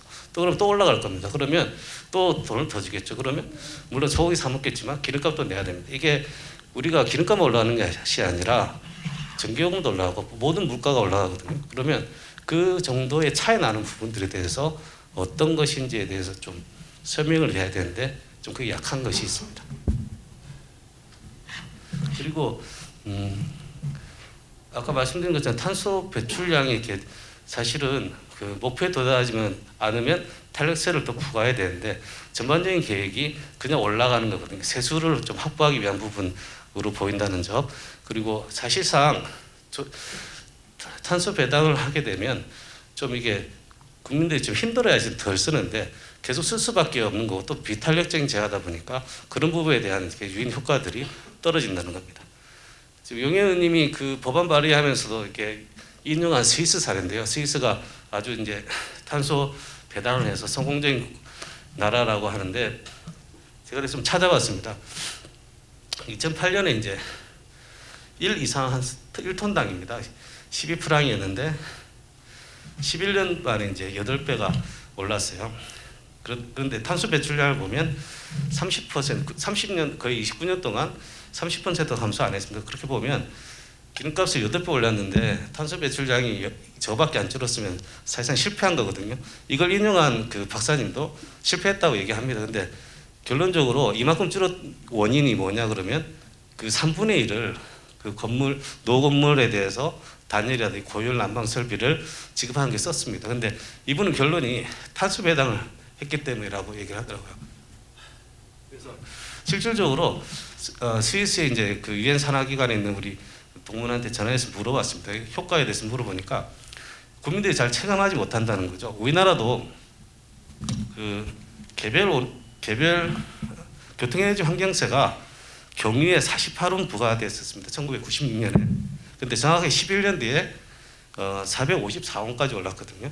그러니까 그 정확하게 9.646배가 올랐는데 우리나라 같은 경우에는 실질적으로 그걸 국민들이 잘 체감하지 못했습니다. 왜냐 그러면 그 판매 가격은 계속 유지되더라고요. 원유 가격이 내려가면 그 도매 가격이 내려간 그만큼 이게 유가를 세금을 상승시켰거든요. 국민이 체감한 정도가 달랐다는 얘기입니다. 스위스 같은 경우는 굉장히 물가가 비싸거든요. 길거리 핫도그도 하나에 15,000원씩 합니다. 그러니까 실제로 저기 리터당으로 96프랑을 환산하면 우리나라 돈은 300원 정도거든요. 우리 300원 정도 시간에 90년대부터 우리도 기름값에 이렇게 교통에너지 환경세를 냈었거든요. 그러니까 국민들이 체감하는 정도가 좀 다르다는 거죠. 그래서 실질적으로 탄소 배당을 하게 되면 올라간 기름값만큼 이걸 더 쓸 수 있도록 또 돈을 주기 때문에 좀 힘들어야지 조정적 조세의 성격을 발휘하는데 그런 유인 효과가 전혀 없다는 겁니다. 실질적으로 그 돈은 에너지 절감할 수 있는 어떤 신기술이나 재생에너지 사업으로 쓰는 게 맞습니다. 우스갯소리로 제가 그림 하나 가져왔는데요. 콘덴싱 보일러 하나 바꿔도 탄소 배출량이 40%에서 60% 준다고 하니까 실질적으로 우리가 2050년까지 탄소 배출량 제로를 하려고 그러면 이렇게 기름을 많이 쓰지 않도록 없애는 것이 아니라 실질적으로 그때까지 아주 싼 대체제를 쓸 수 있도록 기술 개발이 되는데 훨씬 더 돈을 많이 써야 된다는 거거든요. 그 스위스가 왜 이렇게 모범적 사례가 될 수 없는지를 보면 다른 나라에 비해서 탄소세 부과하는 대상이 굉장히 적습니다. 수송용은 전혀 부과하지 않고 특히 농수산물에 대해서도 전혀 부과하지 않습니다. 근데 우리나라 지금 현재 법안 보면 다 부과하거든요. 그렇게 되면 농산물 가격도 다 올라가니까 실질적으로 물가가 굉장히 많이 상승하게 될 겁니다. 그러면 그에 대한 대책들, 실제 우리가 탄소 배당하더라도 저소득층이 입는 피해액들에 대해서 좀 플러스 마이너스 가감을 해서 객관적인 수치를 제공해 줘야 되는데 전혀 그렇지 못하다는 거죠. 지금 현재 우리나라 유류세 과세책을 보시면요, 우리 신문에서도 이렇게 여러 개 이렇게 그림 같은 거 보시면 잘 됐는지 안 됐는지 좀 보실 수 있는 팁이 있는데요. 이게 부가가치세가 전체 금액의 11분의 1이면 계산이 잘 된 겁니다. 이게 정부에서 발행한 거라서 이제 좀 그나마 맞는 과자인데 저기도 좀 틀린 게 있습니다. 관세는 수익가의 3%인데 저 판매가의 3%이기 때문에 정부에서 공시한 것도 좀 틀립니다. 이같이 이제 실질적으로 우리가 지금 세금을 얼마 내는지에 대해서 산출하는 게 정부도 틀릴 정도니까 국민들이 알기 좀 힘들 겁니다. 근데 실질 내용 보시다시피 소비자 가격은 공급 가격이 부가가치세인데요. 이게 종유하는 데 드는 비용 자체를 또 올리려고 합니다. 그래서 중유가 원래 17원 내고 LPG가 20원 이 두 가지를 보통 종유용으로 쓴답니다. 네 개에 대해서 이렇게 금액을 350원씩 내면 전체적으로 원가가 높아지니까 다른 세금도 내고 또 판매 가격 자체가 올라가게 되는 거죠. 그러니까 물가가 좀 많이 뛸 겁니다. 그다음 역진성 얘기인데요. 이게 이제 탄소 배달을 하게 되면 오히려 이제 소득 재분배 효과도 있다고 얘기하시는데 실제로 이제 다른 연구기관에서 발표한 거 보면 소득이나 소비가 낮을수록 세부담이 높을 것으로 나왔고요. 지난달에 한국조세연구원에서 발표한 거 보면 탄소세 세수를 국민 전원에게 다 나눠줬을 때의 결과도 결론적으로 다 똑같다는 거죠. 그러니까 저소득층이 더 못 산다는, 더 힘들어진다는 얘기입니다. 그리고 2018년에 여기는 못 올렸습니다만 그 발표된 논문을 보면 소득하고 그 다음에 주택 특성에 따른 난방 에너지와 그 다음에 역진적 인가 구조를 분석한 표가 있는데요. 거기 보면 그 논문에 보면 이제 그 고소득층의 큰 주택에서 단위 면적당 에너지 효율이 훨씬 더 좋기 때문에 결론적으로 평당 난방비가 높을수록 단위면이 높을수록 더 떨어집니다. 그러니까 실질적으로 고소득자한테 더 유리해지는 거죠. 사실 기본소득이라는 것이 모든 사람한테 똑같이 주는 거거든요.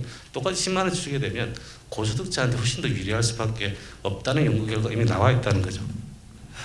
조세저항도 아까 말씀드린 것처럼 프랑스의 노란족 교육도 찾아봤는데 실질적으로 이 사람들이 이제 나중에 유류세 인하뿐만 아니라 여러 가지 정책을 얘기하는데요. 그중에 눈에 띄는 게 스위스처럼 이렇게 중요한 일들이 있으면 국민들한테 투표 좀 하자. 우리 의견을 좀 듣고 하자는 얘기입니다. 근데 우리가 지금 현재 탄소세도 뭐든 다 좋지만 국민들 의견 수렴 과정이 너무 없다는 거죠. 그리고 기존 유류세 같은 경우인데요. 용해은행 같은 경우는 기존에 있는 세금을 그대로 유지하겠다고 합니다. 이게 실제로 이제 교통에너지세가 우리나라 단위세수로 4위입니다. 16조 정도 됐고요. 작년에 그에 부과된 교육세라든지 지방주행세가 자동차세의 주행분입니다. 그 금액이 다 합하면 거의 22조 원이었거든요.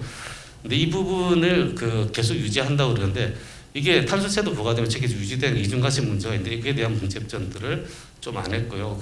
그리고 탄소세가 올라가게 되면 기업이 비용이 증가하기 때문에 따라서 법인세도 좀 줄어듭니다. 소득세가 줄어들고 그 세수 부족분에 대해서 어떻게 할 것인지 그에 대한 의견도 전혀 없습니다. 산업 전반에 미치는 영향도 실질적으로 이제 문제가 되겠죠. 그래서 사실은 석유 제품이 어느 산업에 쓰는가에 따라서 그 유용별로 해서 좀 약간 차등해서 좀 시간을 두고 좀 해야 되는데 그런 부분들이 좀 약하다는 것입니다. 유럽에서 지금 발전용에서 탄소세를 부과를 거의 안 하는 이유 자체는 생산이 아닌 소비 단계에서 과세하는 체계를 유지하고 있고 그다음에 이게 탄소 배출권 거래제 대상이거든요. 그래서 굳이 탄소세로 해서 이중으로 하게 됐을 때에 산업 전반에 미치는 영향들에 대해서 고민을 한 건데 우리나라 지금 탄소세 법안들은 그런 것들이 좀 빠진 것 같습니다. 이제 이중과세 조세법 속으로 보면 지금 현재 그 도입 취지가 다르기 때문에 영양실에서는 이게 이중과세가 아니라고 그러는데 도입 취지와 상관이 없고 사실은 동일한 과세 물건이 중복으로 과세되느냐가 더 중요합니다. 그래서 지금 현재 법안을 보시면 위에 있는 것이 그 교통에너지 환경세고 밑에 있는 게 이제 개별소비세법입니다. 보면 휘발유랑 경유랑 동일하게 과세 대상하고 금액도 똑같은데 그럼 둘 다 부과돼야 되는데 하나만 부과가 되거든요. 교통에너지 환경세만 부과됩니다.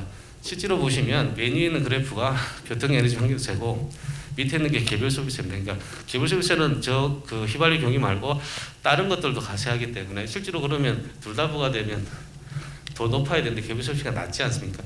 실제로 우리 조세특례제한법 111조에 개별세 면제 규정에도 이건 없어요. 왜냐하면 중복과세이기 때문에 당연히 정부가 법안이 두 개 있어도 과세를 못하는 거거든요. 그래서 만약에 이제 영양은행의 안이 틀렸다면 지금 현재 부과되는 그 금액이 그 부과를 못하게 될 텐데 그러면 어떻게 할 것인지에 대한 대응 논리들도 좀 개발해야 되지 않겠나 싶습니다. 그다음에 그 자체적으로 이제 이중과세되는 부분은 법안이 좀 잘못되어 있는 부분들 좀 읽어보시면 될 것 같고요. 이게 과세 대상하고 시기가 좀 약간 헷갈린 것 같습니다. 보면 사실은 단출하는 시점에 과세하는데 여기는 사용하는 소비 시점에 과세하는 것처럼 이렇게 만들어놨고요. 그 다음에 그러니까 과세 시점하고 좀 안 맞다 보니까 법안이 좀 틀어져가지고 반출과세로의 성격이 아니고 소비과세로의 성격으로서 이렇게 법안이 작성되어 있다 보니까 전체 법률 체계가 좀 안 맞습니다. 그다음 위임법인데 이게 온실가스를 배출한 거에 대해서 그 밖에 대통령으로 정할 물품이면 온실가스 배출한 게 그냥 플라스틱도 있고 그 가축 분뇨도 있거든요. 그럼 저게 과세 대상에 들어간다고 볼 수 있는데 너무 디테일한 부분이 좀 약한 것 같습니다. 그리고 과세 표준하고 세율 부분도 이게 세율이 8만 원인 건 알겠는데 과세 표준에서 그러면 그 킬로그램도 환산되는 그 유류에 대해서 숫자를 넣든지 해서 이게 법안을 봤을 때 이게 얼마다라는 걸 알 수 있어야 되는데 없어요 법안에. 그러니까 시행령으로 포괄임하고 있다고 볼 수 있습니다. 그래서 원래 법안을 보면 그 법안을 보고 이제 세금 얼마 나는지 추가할 수 있을 텐데 전혀 그렇지 못하다는 거죠. 결론적으로 탄소세를 안 하겠다는 거 아니고요. 탄소세가 굳이 들어와야 될 필요성이 있고 또 어쩔 수 필요할 수 없는 부분인데 현재 입법대에서 논의되는 과정을 보면 이런 입법 목적을 충실하게 반영하지 않은 걸로 보이고 또 충분한 논의가 되지도 않고 그 다음에 디테일한 부분에서 너무 약하다는 것을 볼 수밖에 없습니다. 그래서 실질적으로 국민 합의에 도출하기 위한 합리적이고 비교 가능한 산출 방식들도 나타나져야지 실질적인 조세 저항이 없고 국민들이 좀 힘들더라도 참아낼 수 있지 않을까 생각합니다. 예, 오늘 김신원 박사께서 쭉 이제 토론해 주셨는데요. 이쪽에 관련된 논문도 최근에 많이 쓰고 해가지고 상당히 하마성이 많은 것 같아요. 근데 잠깐 제가 부연 설명드리면 아까 잠깐 이중과세냐 아니냐에 대한 논의가 있었는데요. 실제 우리나라 세법에서는 이중과세라고 하는 정의를 전혀 세법에서 하고 있지 않습니다. 그래서 우스갯소리로는 우리나라 세법에 이중과세 조정이라는 게 나오면 이거 이중과세구나 이렇게 느낄 정도로 정말은 정의가 없이 움직이는 개념이라서요. 지금 최근에 있으면 종부세하고 재산세도 이게 뭐 이중과세냐 아니냐 하는데 이중과세 조정이 있어요. 그래서 이중과세인데 정말 과세 대상이 완전히 통일하는 것을 가지고 이중과세를 해가지고 지금 조정하고 있는 거죠. 하여튼 그런 개념들이 있어서 상당히 좀 복잡합니다. 지금 우리 김신원 박사도 마찬가지시지만 지금 다음에 토론하실 우리 기본소득당의 용해인 의원실의 최경우 교수님도 직접 입법에 관여를 해 분이기 때문에 한번 말씀을 들어보겠습니다. 자, 토론 시작하시죠. 네, 기본소득당 용해인 의원실에서 일하고 있는 최기원이라고 합니다. 참 자괴감이 드네요. 이런 악법을 저희가 발의한 것이 아닌가 하는 걱정도 지금 방금 토론을 들으면서 생각하게 되는데요. 그래도 탄소세라고 하는 것은 저희들은 시대의 대세고 꼭 필요한 입법이라고 믿고 있고 그리고 이해의 문제가 아니라 생존의 문제다. 탄소세는 그렇기 때문에 반드시 어떤 방식이든지 한국 사회가 이 문제를 논의를 시작해야 되고 논의가 아까 좀 부족하다고 말씀을 하셨는데 맞습니다. 이런 방식으로라도 법안을 저희가 발의해서 그리고 그 단점을 비판하는 방식으로라도 활발한 논의가 지금부터라도 시작되어야 한다고 믿고 있습니다. 지금까지 나온 법안들을 쭉 보시면은 대부분 이제 정의당 그리고 저희 기본소득당이 낸 법안들이라는 것을 보실 수가 있습니다. 기존 여당들 그리고 보수 야당들은 입법에 적극적이지 않은 상황이고 굉장히 이해관계 때문에 참여하기 어려운 상황인 것은 알고 있으나 너무 늦게 지금까지 아직도 논의를 미루고 있다는 것은 저희로서는 참 아쉽게 생각하고 부족하나마 저희들이 이런 법안으로나마 여러분들하고 함께 논의할 수 있게 된 것 이것을 매우 유의미하게 저희들은 생각하고 있습니다. 탄소세 저희들이 낸 탄소세 배경을 간략하게 말씀드리고 김신원 박사님께서 제시하신 문제 중에서 일부분에 대해서는 좀 말씀을 드릴 수 있을 것 같습니다. 저희들이 발의하게 된 배경은 일단 생존의 문제. 전 세계 배출 감축 목표량을 전부 다 합쳐도 지금 2.7도 상승이 예상된다는 보고서가 최근에 나왔습니다. IPCC 6차 보고서에서 나온 얘기를 보면은 1.5도를 넘으면 굉장히 큰 기후 재앙이 벌어진다고 말하고 있지 않습니까? 그렇다면은 굉장히 획기적인 노력이 없다면은 기후 재앙을 막기 힘들다라는 걸 알 수가 있죠. 두 번째는 불공정한 자원 배분 문제입니다. 탄소 배출 행위의 외부 효과에 대한 비용 지불이 불충분하고요. OECD하고 주요 44개국 데이터를 보면은 탄소 배출의 19% 가량에만 현재 가격이 부과되고 있는 실정이고 IMF가 지난달에 Still Not Getting Energy Prices Right이라는 보고서를 냈는데 이게 화석 연료에 연간 7천억 원의 보조금이 투여된다. 7천억 달러가 투여된다는 연구 결과가 나왔고 그리고 한국의 경우에는 81조 원이 지급되고 있는 것으로 나오고 있습니다. 이건 명목 GDP의 4%에 달하는 수준이거든요. 그러니까 명시적 보조금, 숨겨진 보조금 합치면은 현재 이미 탄소 산업에 어마어마한 보조금이 지급되고 있다는 사실을 꼭 말씀드리고 싶습니다. 그리고 좀 효율적인 수단이라는 겁니다. 시장의 가격 지표를 이용한 방식이라는 거고요. 그리고 하지만 이 한국 사회는 이런 좋은 효율적인 수단이 있음에도 불구하고 이런 위기에 대해서 느슨하게 대응하고 있다는 겁니다. 그린 뉴딜이나 대한민국 2050 탄소 중립 계획 등에서 탄소세 언급이 전혀 없고 그리고 배출권 거래자 조세 제도는 현재 조세 제도 그러니까 배출권 거래제 같은 경우에 포괄되는 업체가 한 700개 정도 밖에 되지 않고 직접 감축 관리 대상은 한 300에서 400개 정도 수준 밖에 되지 않습니다. OECD 국가들은 지금까지 연평균 마이너스 0.5% 2000년대 들어서 감축했는데 한국은 2%의 오히려 증가율을 기록하고 있습니다. 이 때문에 한국이 기후 악당이라고 하는 오명을 지금 덮어쓰고 있는 상태입니다. 그리고 최근에 트렌드도 지적해야 될 것 같은데요. 이제는 감축 정도가 아니라 탈탄소 전환이 대세입니다. 향후 화석연료 기반 생산 시설은 좌초자산화가 될 가능성이 높습니다. 장기에 매우 막대한 손실이 예상이 됩니다. 그래서 전환을 위해서는 단순히 감축하고 지속 가능한 성장이 아니라 전환을 위해서는 굉장히 획기적인 조세 제도가 동반되어야 한다라는 공감대가 있는 것으로 알고 있습니다. 그리고 이제 기본소득과 결합된 형태가 왜 필요한지에 대한 말씀인데요. 지속 가능성을 확보해야 된다고 봅니다. 에너지와 교통비 상승을 저소득층의 피해를 가장 크게 볼 우려가 있기 때문에 역진성을 완화해야 제도의 지속 가능성을 확보할 수 있다고 보고 있습니다. 호주 같은 경우에는 2년 만에 탄소세 폐지했습니다. 그리고 프랑스 같은 경우에는 잘 아시다시피 노랑조끼 운동이 발생해서 유류세 인상에 대해서 트럭 운전사, 운송에 주로 종사하시는 분들 중심으로 해가지고 강력한 저항이 있었죠. 이런 저항이 있으면은 제도가 지속까지 가능하지 않다고 저희들은 보고 있습니다. 개요에 대해서 말씀드리겠습니다. 목표는 탄소 중립 달성입니다. 뭐 기본소득 지급 이런 것이 아닙니다. 예.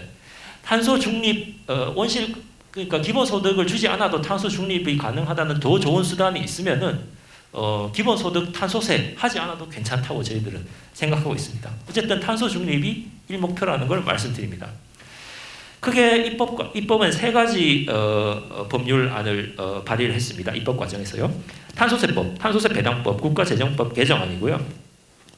개요는 탄소세로 온실가스 배출량의 과세에서 이를 국가재정법상의 특별회계로 관리해서 세수를 기본소득 방식으로 분배하는 방식입니다. 저희들의 추계를 해본 결과 2025년 기준으로 해서 57조 원, 예정처 자료하고 조금 다릅니다만 예정처는 한 52조 3조 이렇게 보고 있습니다.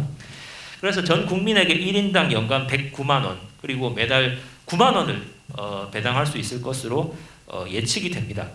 물론 추계 방식은 계속과 변화에 따라서 변화가 있을 수 있는 거고요.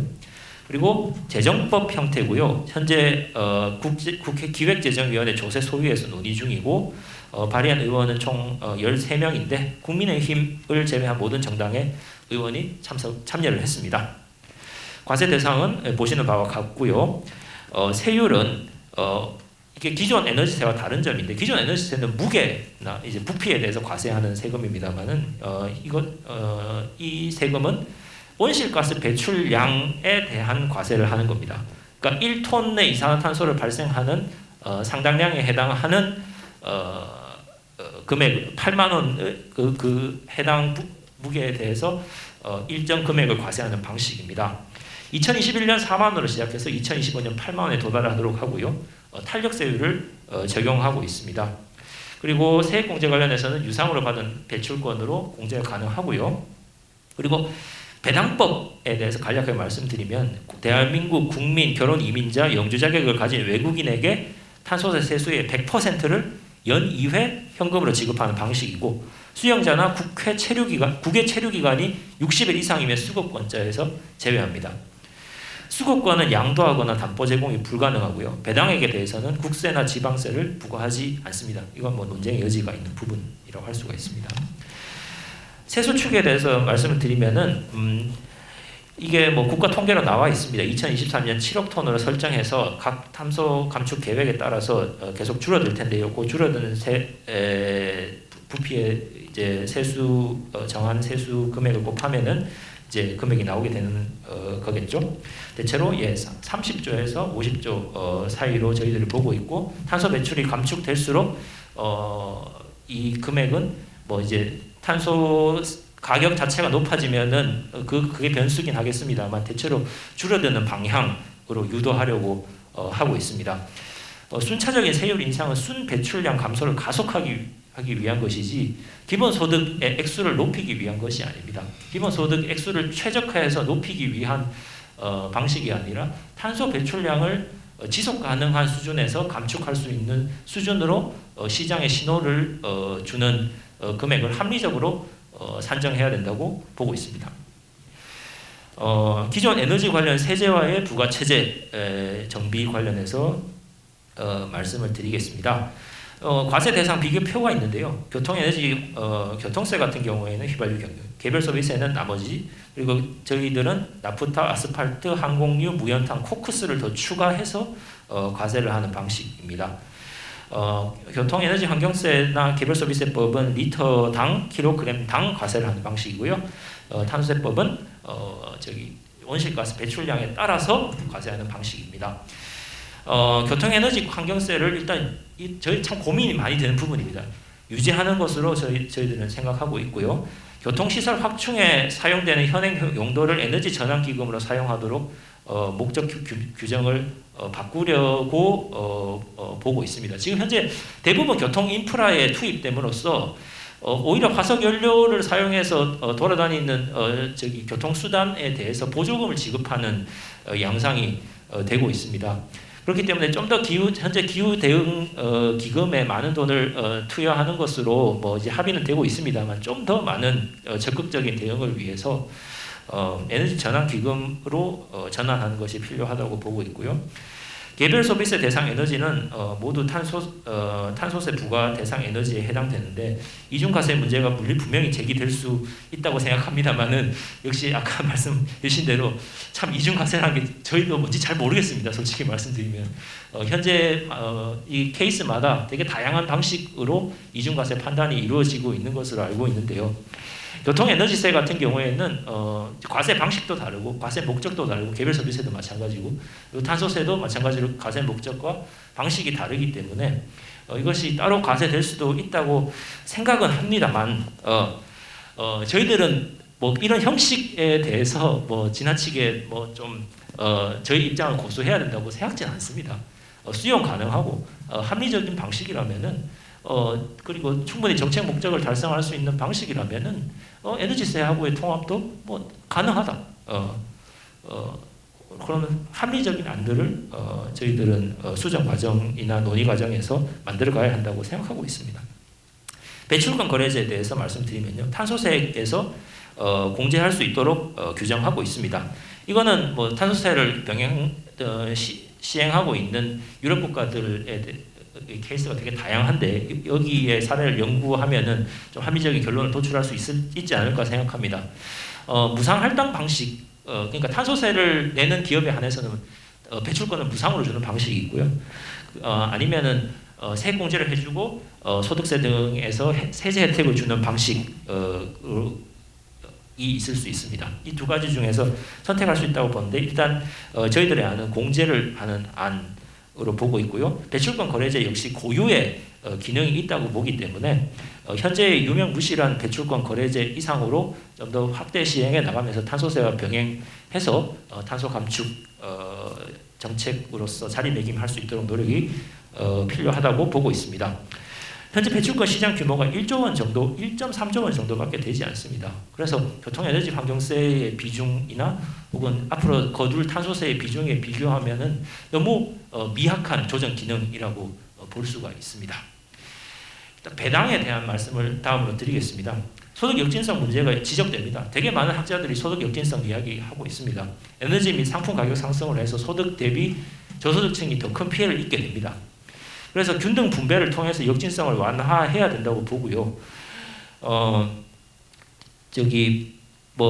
이제 예전에 2019년인가요? 월스트리트 저널에 노벨 경제학상 수상자 27명을 포함해서 약 3,600명의 경제학자가 성명을 통해서 효율성과 탄소 배당을 통한 불평등 해소 효과를 표명한 바가 있습니다. 탄소 감축 수준에 따라서 세율을 높일 때 조세 저항을 완화할 수 있다는 장점이 있다는 걸 말씀드리고 싶습니다. 탄소 배출량의 감소로 배당이 줄어들 수 있지 않느냐라는 이야기들을 합니다. 그거는 이제 이게 기본소득 위에서 재원으로 활용하려고 하는 거 아니냐라는 분들이 많이 질문을 하는 부분인데요. 탄소 중립이라는 정책 목표에 가까워지는 걸로 시민들은 기후 위기 극복이라고 하는 그 편익을 누리게 됩니다. 이건 현물 기본소득과 같은 맥락이라고 볼 수가 있는 거고요. 그래서 탄소 중립 이 기후 위기 대응이라고 하는 목표가 달성된다면 가장 좋은 상태는 배당이 0인 상태일 것이다. 저희들은 생각합니다. 에너지 전환 비용에 대해서는 교통 에너지 환경세 세수나 다른 국가 재정에서 목적 의식적으로 편성하는 것이 필요하고 역진성 최대한 감소시키기 위해서는 저희는 전액 배당이 필요하다고 생각하고 있습니다. 최근에 재정 패널 김신원 박사님께도 잠깐 언급하셨는데 재정 패널 연구 대회에서 조사재정연구원에서 나오신 분들이 발표한 자료를 보면 누진성이 물론 완전히 완화되지 않습니다. 전액 배당을 한다고 해서. 근데 상당히 완화됩니다. 그러니까 1에서 10분위까지 있으면 1에서 6분위 정도까지는 역진적이었던 손해 구간이 누진적인 구간으로 바뀌게 됩니다. 그리고 7, 8, 9, 10분위에서는 누진성이 역진성이 없어지진 않지만 상당히 완화됩니다. 근데 그 부분에 있어서는 너무나 그분들의 소득의 분모가 크기 때문에 마치 한국의 소득 분포라고 하는 게 코처럼 이렇게 휙 올라가지 않습니까? 분모가 굉장히 크기 때문에 아무리 이것을 소득 배당을 많이 투여한다고 하더라도 완전히 해소시키는 건 불가능하다고 보고 있습니다. 그렇기 때문에 가장 공평하게 탄소 배출이라고 하는 어떤 자원을 우리가 만인이 이렇게 노력해서 부담을 진다고 한다면은 모두에게 공평하게 분배하는 방향이 지속 가능한 방식이 아닌가 저희들은 생각하고 있습니다. 그리고 추가 입법 과제에 대해서 말씀드리겠습니다. 화석 에너지 여기서 논쟁적인 부분이 있을 수 있습니다. 원자력 발전이라고 하는 것이 좋냐 나쁘냐고 여러 가지 한국 사회 논쟁이 많습니다만 화석 에너지 감축이 핵발전 산업 성장으로 이어질 수 있다는 점을 우려하기 때문에 저희들은 핵 연료에 과세를 할 필요가 있다고 보고 있습니다. 그리고 탄소 국경 제도 역시 탄소세를 도입하게 되었을 경우에 탄소 배출 감축을 위해 노력하는 국내 기업 보호를 위해서 수입 제어에 대해서 지불되지 않는 탄소 비용만큼 세금을 부과해야 된다고 보고요. 역시 국제 협상을 통해서 탄소 고배출 국가의 산업이 부당 이득을 보지 않도록 그리고 국내의 탄소 배출 기업이 해외로 이전하기 어렵도록 최근에 협정을 맺었던 디지털세 같은 협정 그런 제도가 필요하다고 보고 있고요. 국제적 수준의 현재 탄소세 제한 움직임이 있는 것으로 알고 있습니다. 이상 발표를 마치겠습니다. 감사합니다. 예, 우리 최기현 비서님 감사합니다. 우리 정태현 교수님 오래 기다리셨습니다. 예, 지금 토론해 주시죠.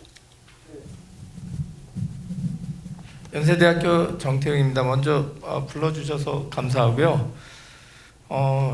마지막으로 토론하는 사람의 입장에서 장점은 앞에서 제가 할 얘기들 다 했으니까 별로 할 얘기가 없는 거는 좋은 것 같고요. 단점은 그러다 보니까 제가 정리해온 내용은 못하고 다른 얘기를 해야 될 것 같은 상황이에요. 앞에서 우리 이준교 교수님 저 같은 대학에 있습니다만 오늘 처음 뵌 분인데 이 교수님께서 제가 말씀 나누려고 하는 내용을 거의 정리를 너무 잘해 주셔서 기본적으로 기본적으로는 같은 생각이고요. 조금 다른 얘기 하고 싶어요. 그러니까 앞에서 다 말씀들을 하셨기 때문에 정치 경제학적인 어떤 프로세스에 대해서 좀 말씀드리고 싶습니다. 그러니까 제가 오늘 이 자리에 오면서 30년 거의 30년 전이죠. 제가 1994년에 주요 산업에 대한 에너지 탄소세의 영향 분석이라는 논문을 써서 발표를 했는데요. 그게 94년입니다. 아마 제가 탄소세 얘기를 한 게 아마 한국에서 처음일 것 같아요. 그때 이제 에너지경제원건이라는 데서 이런 거를 해서 93년에 포스코 보고 철강 산업의 기후변화 대응 방안 하라고 그러고 했었는데 그때 저를 이쪽으로 이렇게 한 사람이 지금 많이들 인용하시는 IPCC 있지 않습니까? 그 의장하고 계시는 분입니다. IPCC 의장이 한국 사람이에요. 그 당시 저 에너지경제연구원 하시던 이회성 박사님인데 저를 보고 이런 거 하라고 그래갖고 제가 30년째 지금 이거 하고 있습니다. 할 수 없이 잘못돼서 지금 하고 있는데 좀 제발 이 정치권에서 말이죠. IPCC 인용 많이 해요. 기후변화 겁주는 거 얘기할 때 IPCC 보고서가 뭐 세계 과학자들이 어땠다 저땠다 제발 그런 얘기 안 하면 좋겠어요. 특히 옆에 계시는데 제가 IPCC 6차 보고서 총괄 주저자거든요. IPCC에서 하는 그 일들 중에 하나가 어떤 정치적이거나 정책적인 수단에 대한 얘기를 절대로 하지 않습니다. 예? 그냥 사이언스가 어떻게 된다는 얘기를 하는데 그걸 정치적으로 이용하는 사람들은 꼭 IPCC가 뭐라고 했으니까 뭐 이런 식으로 해요. 그거 아니에요. 아니니까 그 과학자들이 지난 매 뭐 5년이든 7년이든 사이에 지금 6차 보고서지 않습니까? 6차 보고서까지 사이언스가 어떻게 돼 왔다라는 걸 얘기하는 거지 그게 어떤 정책적인 처방을 제시하거나 그거를 제시하는데 인용하라고 하는 건 아니거든요. 그러니까 지금 지난 8월에 워킹그룹 1에서 발표한 거 아까 우리 선우 교수님이 얘기한 많은 것이 1차 워킹그룹 1입니다. 실무그룹 1에서 발표한 내용입니다. 그건 사이언스입니다. 기상에서 어떤 일이 일어나. 제가 맡은 부분이 기후 금융 부분인데요. 워킹그룹 3입니다. 3월에 발표합니다. 3월에. 아마 굉장히 난리가 날 겁니다. 뭐 지금 뭐 기후가 어떻게 됐다의 문제가 아니니까요. 옆에서 말씀하신 그런 내용들이 포함된 거기 때문에 디베이트가 굉장히 많을 것 같은데 문제는 탄소세를 해라 뭐 이런 거는 전혀 아니기 때문에 어떻게 이 문제를 다룰 거냐에 대한 과학자들의 주기적인 업데이트요. 그거라고 이해를 하시면 좋을 것 같아서 먼저 말씀드리고요. 저는 정치경제학적인 얘기 조금 하고 싶은데요. 우리나라는 이상하게 탑다운이 너무 많이 작용을 합니다. 이 작년에 문재인 대통령이 10월 말인가 국회 가서 탄소 중립 한다고 얘기한 게 탄소 중립을 한다는 것도 아니었고 그냥 끝에 한 줄 그냥 들어간 걸 갖고 탄소 중립한 것처럼 얘기를 했는데 제가 작년 7월에 중앙일보에 컬럼을 쓴 게 있습니다. 문재인 정부가 뭐 녹색 신화를 얘기하려면 탄소 중립 선언부터 좀 해라 한 게 제가 7월이거든요.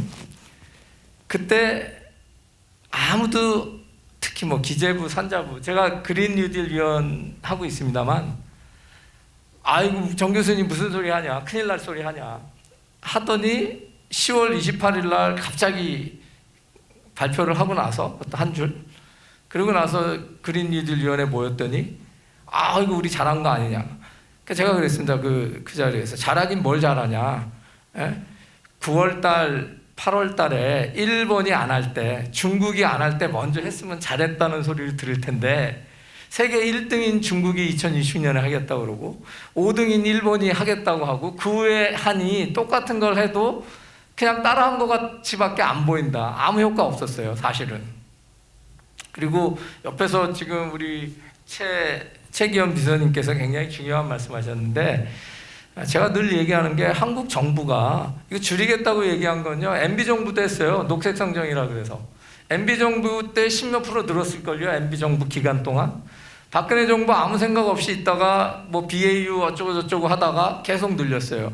문재인 정부 출범부터 탈원전 탈석탄에서 기후변화 굉장히 친화적인 정부로 말은 했는데 2019년까지 계속 늘었습니다. 온실가스. 네? 2020년, 21년 지금 줄은 거로 나오는 거는 죄송하지만 우리나라만 줄은 게 아니고 전 세계가 다 줄었는데요. 한 80% 정도는 코비드 때문에 줄었을 거예요. 전 세계가 온실가스 줄인 건 수송 부분에서 많이 줄고 경제활동이 안 해서 줄은 거지 우리 정부가 잘해서 줄은 건 아니라고 생각하거든요. 저는. 그 부분을 감안해서 보면 별로 한 거 없어요. 근데 이제 해야 되는 길이니까 앞으로 어떻게 하겠다에 대해서 저는 정치권이나 정부가 너무 나서면 안 된다고 생각합니다. 왜냐하면 거기들은 제일 마지막에 이해 조정을 한 상태에서 합의가 이루어진 상태에서 뭔가 되는 마지막 의사결정권자들이지 야 나 이쪽으로 갈 테니까 다 따라와 이건 아니거든요. 우리가 여태껏 그렇게 해왔어요. 우리나라는 탑다운으로 모든 걸 해왔기 때문에 거기에 가장 큰 책임을 져야 되는 사람들이 저는 정치권에 있는 사람들이라고 생각해요. 예?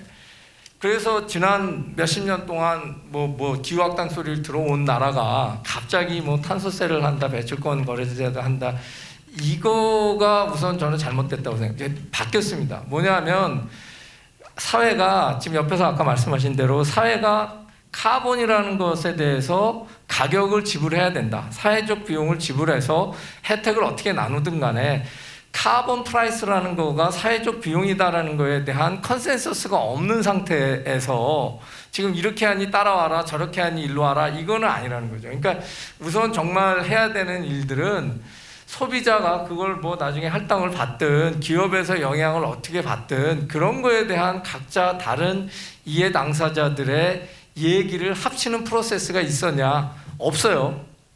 없는 상태에서 자기 이해관계 때문에, 특히 정치적인 이해관계 때문에 뭐라고 하는 것은 항상 실패를 거듭해온 한국이라는 거죠. 정부가 바뀔 때마다. 그게 진보 정부냐 보수 정부냐 상관없이 다 잘못해 왔어요.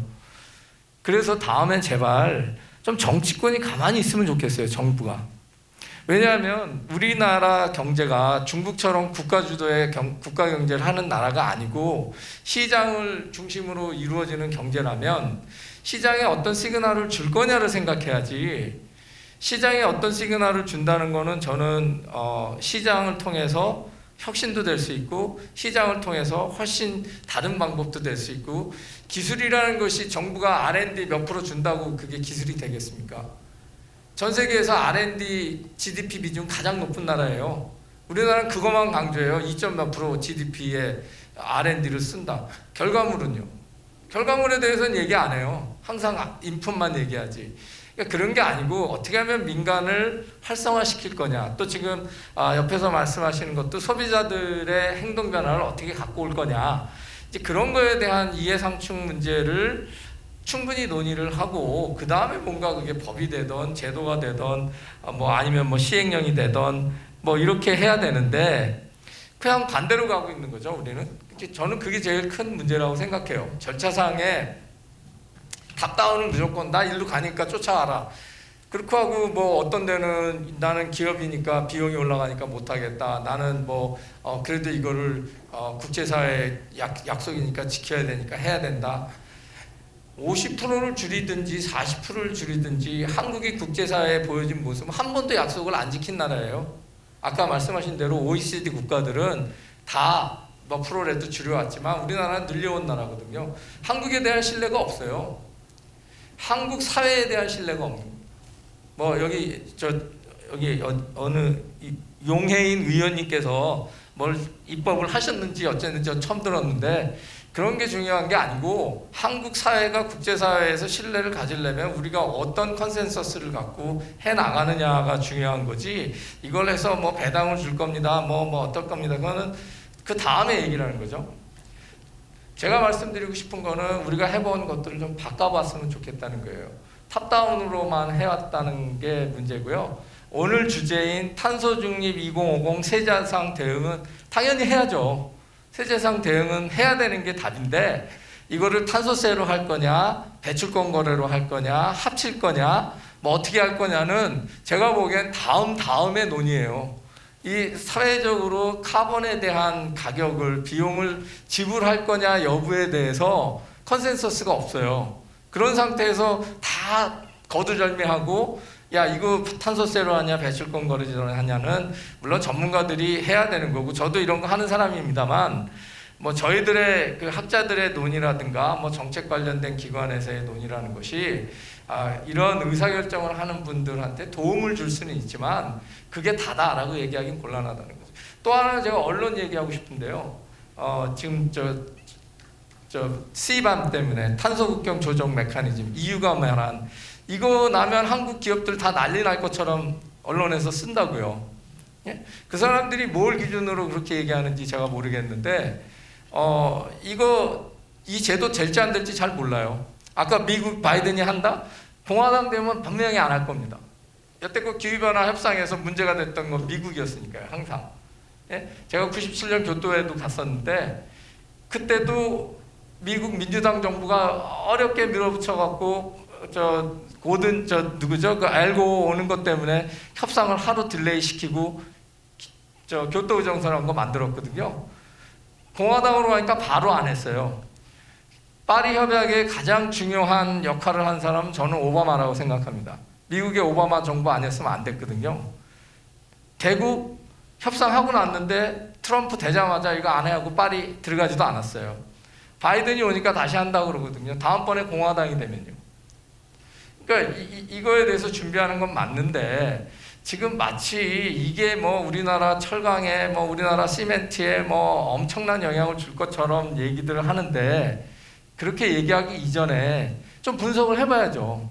제가 봤더니 불려도 갔어요. 뭐 산자부에 무슨 아까 말씀하신 무슨 뭐 통상교섭본부 뭐 그 친구들 아이고 교수님 이거 뭐 좀 분석부터 하라 그랬습니다. 제가 분석부터 무슨 말이냐면요. EU에 수출을 제일 많이 하는 철강을 수출하는 나라를 봤더니 한국, 중국, 터키예요.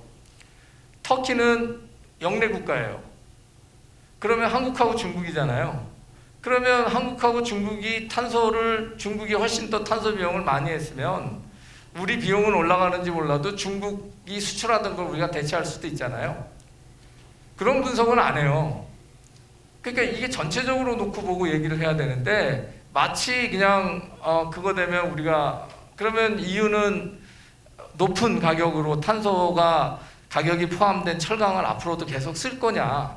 그건 또 다른 문제잖아요. 그래서 저는 이게 영향이 없다는 뜻이 아니라 그런 뭐 이거 분석하는 경제 툴들이 많이 있습니다. 뭐 아이오 분석도 할 수 있고 뭐 CG 모델로도 할 수 있고 뭐 트레이드 갖고 하는 모델도 있고 많이 있는데 그런 것들에 대해서 다양한 분석을 한 다음에 뭔가 방향을 설정하는 게 마치 이거 되면 우리가 뭐 수출 못하는 것처럼 저는 포스코 수출 더 많이 할 수 있을 것 같은데요. 중국이 많이 줄어들 테니까요.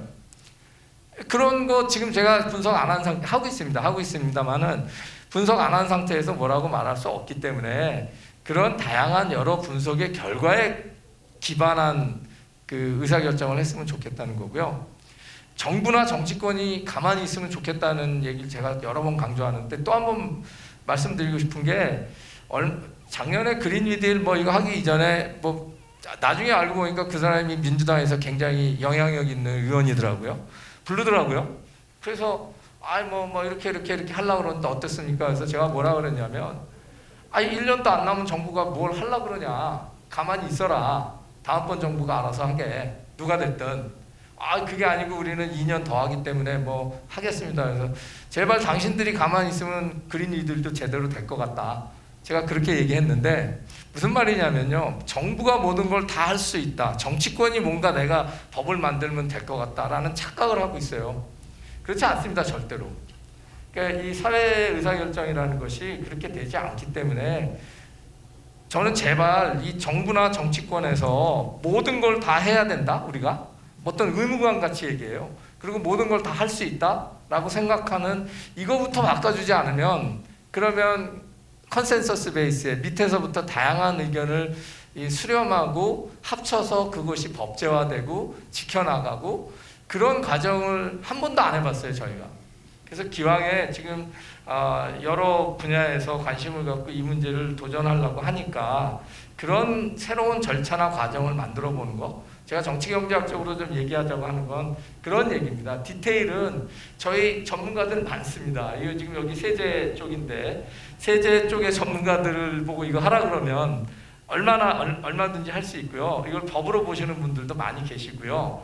여러 다양한 입장을 수렴해서 뭔가 지켜나갈 수 있는 걸 만들어 놔야지 만들어 놓고 안 지켜온 게 한국이거든요. 지금까지. 그래서 그런 그 오명에서 벗어나려면 저희가 해왔던 관행에서 벗어나는 게 첫 출발점이 됐으면 좋겠고요.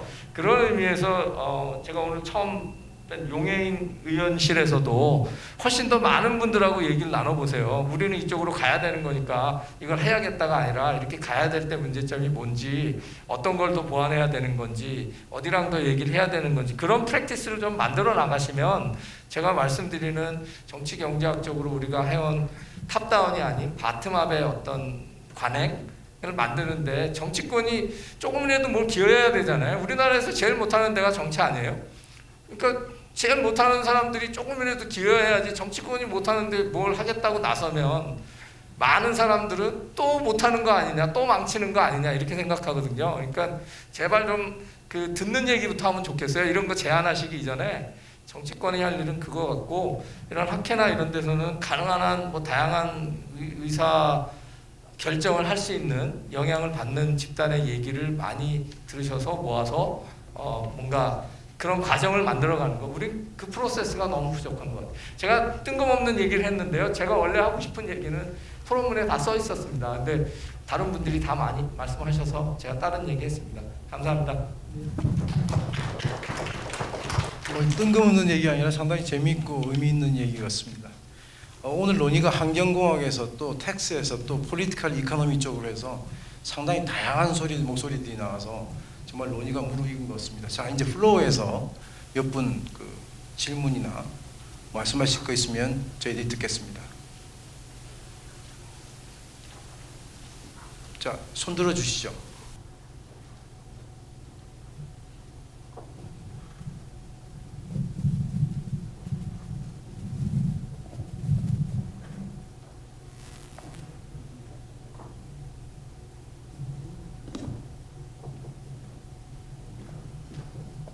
프로에서 아무도 말씀을 안 하면 곤란할 것 같아서 제가 한 말씀을 드리도록 하겠습니다. 우선 이게 탄소세 도입에 대한 이 목적세 쪽으로 가는 것으로 분명히 아까 말씀을 드립니다. 우리나라 목적세는 분명히 제대로 목적세를 쓰고 있는가라고 하는 데 대해서 의문을 품지 않을 수 없고요. 두 번째로는 이게 3년마다 자꾸만 이렇게 바뀝니다. 또 연장 몇 번을 연장했는지 알 수가 없습니다. 특히 그 에너지세도 마찬가지입니다. 교통에너지세도 몇 번을 지금 연장을 했는지 아마 94년도부터인가 아마 이렇게 쭉 해서 나온 걸로 알고 있는데, 이렇게 국회에서 법을 만들면서 소위 한시적 법을 만들었으면 충분하게 예상을 해서 한시적으로 꼭 이렇게 지켜야 되는데, 이 우리나라 국회는 도대체 누구를 위한 국회인지 알 수가 없어요. 이런 차원에서 좀 이렇게 법을 만들 때는 이 한시적 법으로서의 목적세를 한다고 그러면 분명히 예측 가능한, 그것도 충분한 기간을 설정을 해서 법을 만들고 그 기간이 지나면 자동적으로 폐기돼서 없어지는 법이 돼야 되는데, 이게 지금까지 우리나라는 그렇지 못하고 있습니다. 지금 국회의원 비서님께서 와서 말씀을 하신 중인데, 또 한 가지 말씀을 드릴 거는요. 조세는 어디까지나 조세의 성질이 있고 자기가 가지고 있는 정의가 있습니다. 그런데 이걸 갖다 그다 가지고 다시 국민들한테 전부 나눠주겠다라고 하면 이거는 세금이 아니죠. 그래서 조세는 분명히 조세로서의 성격을 가지고 있는 것인데, 이걸 그다 가지고 전부 다 나눠주겠다라고 하는 건 기본소득에 대한 그 개념을 아까 말씀을 하셨는데, 이거는 조금 조세를 활용해서 거둔다라고 하는 것은 완전히 조세 영역을 벗어난 그런 부분이 아닌가를 확실하게 좀 더 깊이 생각을 해보시고 이렇게 진행해 주셨으면 좋겠다는 말씀을 드립니다. 이상입니다. 예. 자, 질문이 하나 나왔고요. 자, 이제 질문을 묶어서 시간 문제 때문에 질문 하나 더 있으시면 또 받아서 하겠습니다. 질문이 이제 없으시면 여기서 제가 마치고요. 혹시 있으십니까? 없으세요?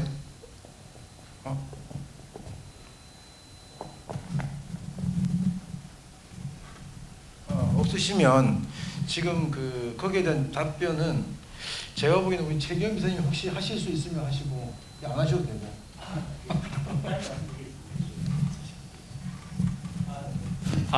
네. 의견 감사드립니다. 교통에너지 환경세에 대한 의견 역시 동감하는 바가 있고 상당 부분 졸속으로 계속 연장되어 왔던 것에 대해서 동감합니다. 그리고 당연히 기본소득으로 배당하는 건 조세를 기본소득으로 배당하는 건 전례가 없는 세금임에는 틀림없고 거부감이 있을 것으로 생각하고 있습니다. 다만 전 세계적으로 이러한 종류의 논의들이 지속적으로 나오고 있고, 그리고 탄소 중립이라고 하는 것이 굉장히 시대적 과제고 글로벌 컨센서스가 점점 형성되고 있는 것으로 이해되고 있고 굉장히 특단의 대책이 필요한 상황이라고 생각합니다. 이 상황에서 가장 효과적인 정책 수단이 무엇이냐라고 묻고 전례 없는 형식이라고 하더라도 그것이 어느 정도 효과성이 있다고 판단된다면은 검토 대상이 될 수 있지 않을까 좀 조심스럽게 말씀을 드립니다. 예, 지금 답변 우리 정태영 교수님도 하시겠다고 그래서 네. 마이크 오겠습니다. 예. 제가 오늘 저기 플로어에서 얘기하신 분 의견에 전적으로 동감하는 게 뭐냐면요. 아마 경제 주체들은요. 그게 소비자건 생산자건 경제 주체들은 아마 미래에 대한 불확실성이 없는 게 좋을 겁니다. 그러니까 지금 자꾸 입법을 해놓고 그거를 언제까지 법을 하겠다 했으면 그 법이 그때 없어지는 걸 전제로 내가 계획도 세우고 여러 가지를 하는데 자꾸 이 불확실성, 미래의 불확실성을 줄이는 것이 중요한데 자꾸 그렇지 않은 법제화 그리고 목적하고 다른 데로 쓰겠다고 하는 것도 결국 내가 의사결정을 하는 데 있어서 내가 고려해야 될 여러 가지 요인들을 자꾸 미래에 달라지는 것까지 고려하게 한다는 건 어렵거든요. 그래서 이제 저는 동감하는데 말씀하시는 취지가 아마도 탄소세가 탄소를 줄이는 목적으로 쓴다 그러면 그 목적에 맞게 쓰는 거, 뭐 어떤 법이 5년 안에 없어진다 그러면 없어지는 거를 전제로 뭔가 계획을 세울 거 아니에요. 기업이든 개인이든 국가든. 그런 불확실성을 자꾸 증폭시키는 그런 입법, 그런 법제, 그런 제도, 이거는 그 경제 주체들의 활동을 굉장히 그 비용을 많이 들게 만드는 거니까 그렇게 하지 말라는 취지의 말씀으로 저는 이해를 하고 그게 저는 100% 공감되는 얘기인 것 같습니다. 예, 이제 거의 다 끝나가는 분위기인데요. 이따 시간은 옆에 우리 김시현 박사 5시까지랍니다. 5시까지 할 게 없을 것 같고요. 일단 요 정도에서 제가 이제 말씀을 드리겠는데 실제 제가 이제 그 말씀에 부연 설명을 드리면 이 조세 지출을 대부분 규정하고 있는 조세 특례 제한법에 가보면 우리가 일몰 규정들이 대부분 있습니다. 일몰 규정. 근데 이 일몰 규정이라고 하는 것은 그때 우리가 이제 선셋 규정인데 실제 이제 그게 어느 기한이 도래하게 되면 이제 없어지는 규정들이죠. 근데 그게 지금까지 계속 없어지는 게 원칙인데 연장되는 게 원칙처럼 움직였죠. 그래서 그 부분에 대해서 현재 조세재정연구원에서 일몰 규정에 대해서 일괄적으로 자기들 심사를 해가지고 대부분 없애려고 하는 분위기를 왔습니다만 이게 보니까 여러 이해관계자들이 로비도 하고 한번 들어온 법을 없애기는 상당히 힘들어서 이제 그렇게 됐는데요. 제가 보기도 이런 법들은 정말은 없어지는 걸 원칙으로 하고 특별한 경우에 연장하는 것이 돼야 되기 때문에 저도 우선적으로 공감을 합니다.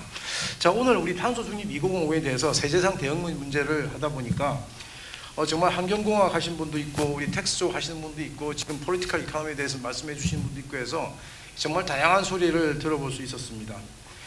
정말 제가 이제 여러 가지 우리 정태영 교수님 말씀에 동의를 하는 바가 환경 문제뿐만 아니라 우리나라의 부동산 문제도 실은 정부가 너무 개입하다 보니까 이걸 건드린 거죠. 너무 올라가서 하고 하는데 정말은 시장에 대한 어떤 믿음이 시장을 믿어주고 시장에 대한 어떤 신뢰를 보내는 그 정책이 저는 굉장히 좋은 정책이라고 저는 생각하고요. 아까 우리 선우영 교수님 잠깐 말씀하셨지만 정말 not in my term이라고 하는 거 이 정말 이런 생각들이 있는 것 같습니다. 이게 지금 우리 시대는 이게 아닌데 그러다 보니까 뭐 급한 게 없어요. 그러다 보니까 지금 제가 국가 채무에 대해서도 말씀드리면 국가 채무는 뭐 우리가 나중에 우리 이 후세가 다 책임질 거고 세금은 지금 거두려고 그러면 바로 지금 거둬야 되니까 이제 꺼려하게 되고 이렇게 되는데 정말은 우리가 죽고 나서 살아있는 우리의 어떤 사랑하는 딸들, 아들들이 살아갈 이 세상은 정말은 not in my term이 될 것 같아요. 그래서 우리가 이 not in my term을 in my term으로 집어넣는 그런 생각조차를 가져야 되는 세상이 되지 않았나. 그래서 정말은 이 우리 환경 문제도 정말 우리가 멀리 있는 것처럼 보여도 절실하게 우리가 환경 문제에 대해서 생각하고 진지하게 고민해서 여기에 대한 어떤 대응을 세워야 되는 그런 문제가 상당히 중요한 것 같습니다. 오늘 추운 날씨에 끝까지 남아주신 우리 플로어에 있는 분들도 하고 발표해 주신 분, 우리 토론해 주신 교수님들 정말 고맙습니다. 자, 오늘 여기서 그만하겠습니다. 감사합니다.